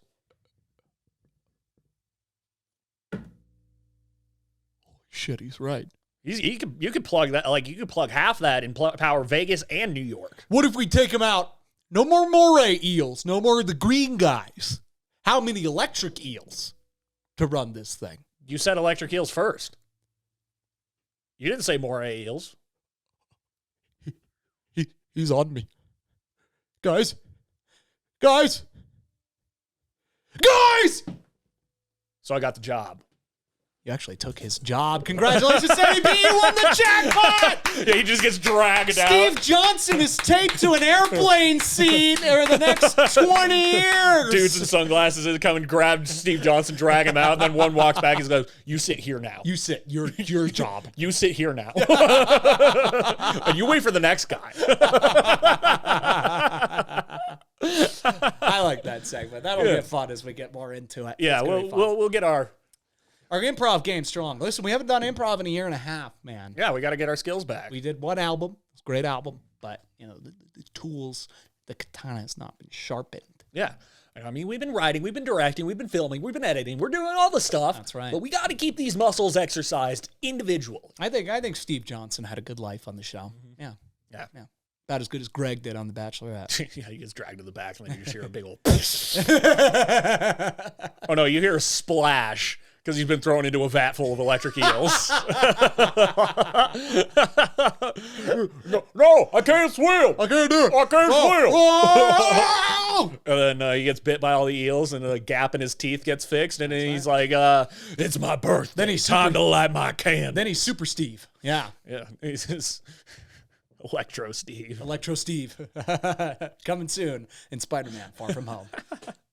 No Way Home. No Way Home. Fuck! Why'd they have to have a home in all of them? It's a fun trend, but it makes it a little tricky. Like, I liked it being called Homecoming because it was a little bit of a double entendre. Because he goes to Homecoming, and then also he's coming home to the Marvel Studios where he belongs. That's right. No. Then they had to go Far From Home, which I get it. He was far from home.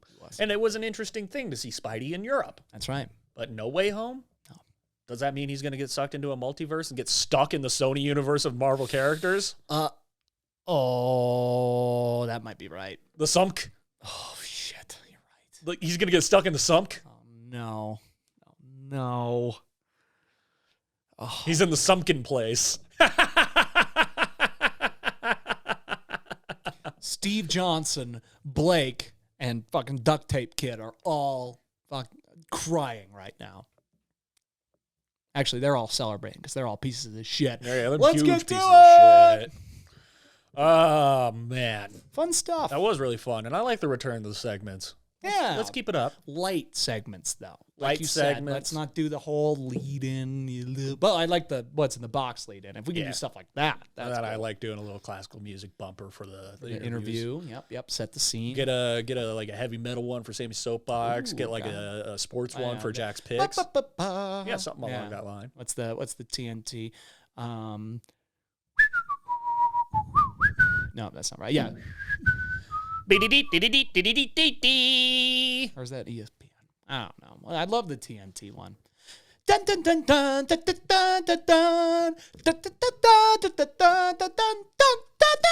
dun dun dun. You're really upsetting Winston right now. I'll be, bro. Sorry, I'm screaming too much. Welcome to the dance floor, boys. I thought that was the Winston button. I'm not the first one, and I'll definitely not be the last one. I'm Ernie Johnson here with Charles Barkley, Kenny the Jet Smith, No, and it's Shaq. Ernie Johnson and Lil Rel.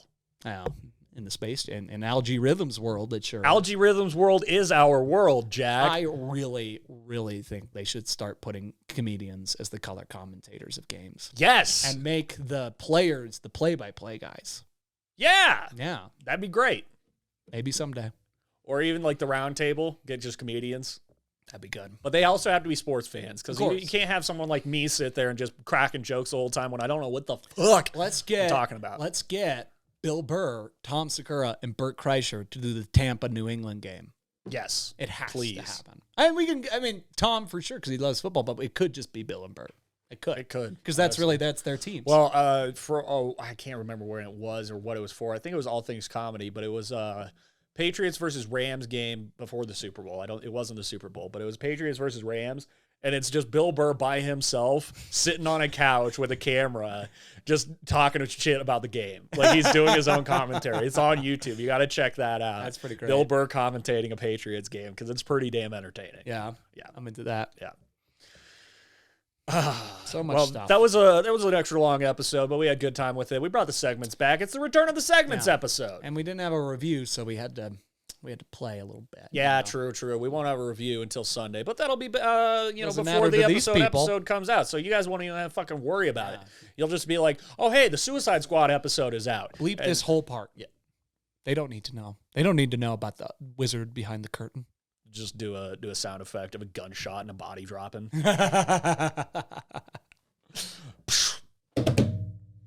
Steve Johnson is dead. Yep. Yeah.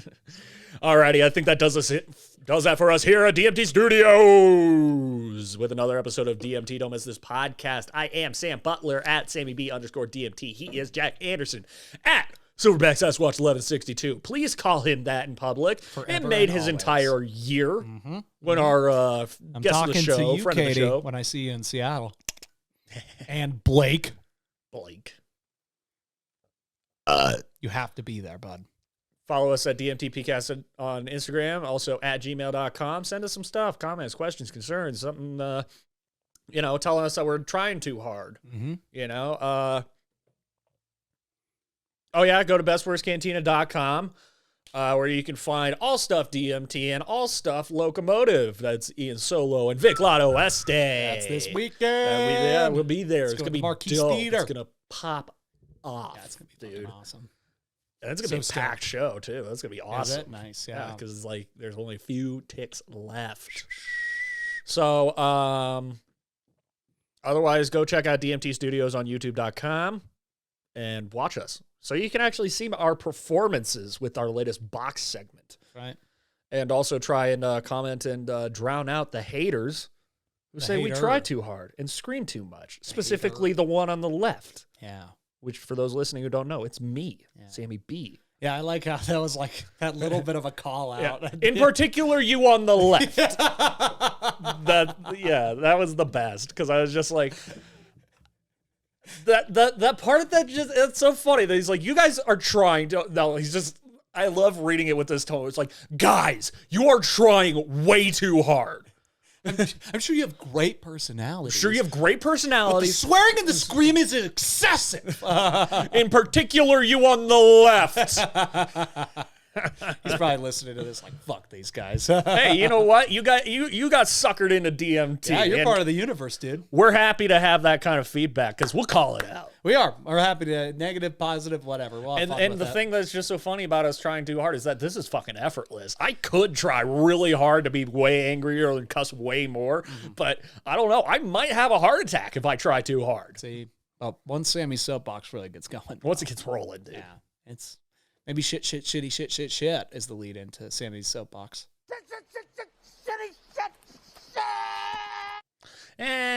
Masa menos.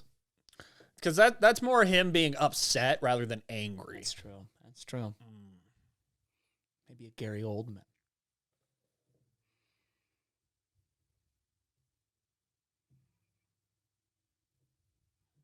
I was trying to fight the mob. Perfect. Yep, that's where Sammy Soapbox ends. No. Animals! There it is. That's the one. All right, everybody. We love you guys. Oh, I stole your line. Never mind. I'll cut that out. Doing all my things, dude. Sorry. Nah, it's okay. But for those who are listening, we appreciate you. We love you. And we really hope, I personally hope, I don't know about Jack here, but I really, really hope that you take it sleazy, Mayor McCheesy, wherever you are out there. Take it sleazy, Mayor McCheesy. Love you guys. Jesus Christ, Winston. He barked right over my word. Yeah, try it again. Winston, stop. We have to wait for him. Love you guys.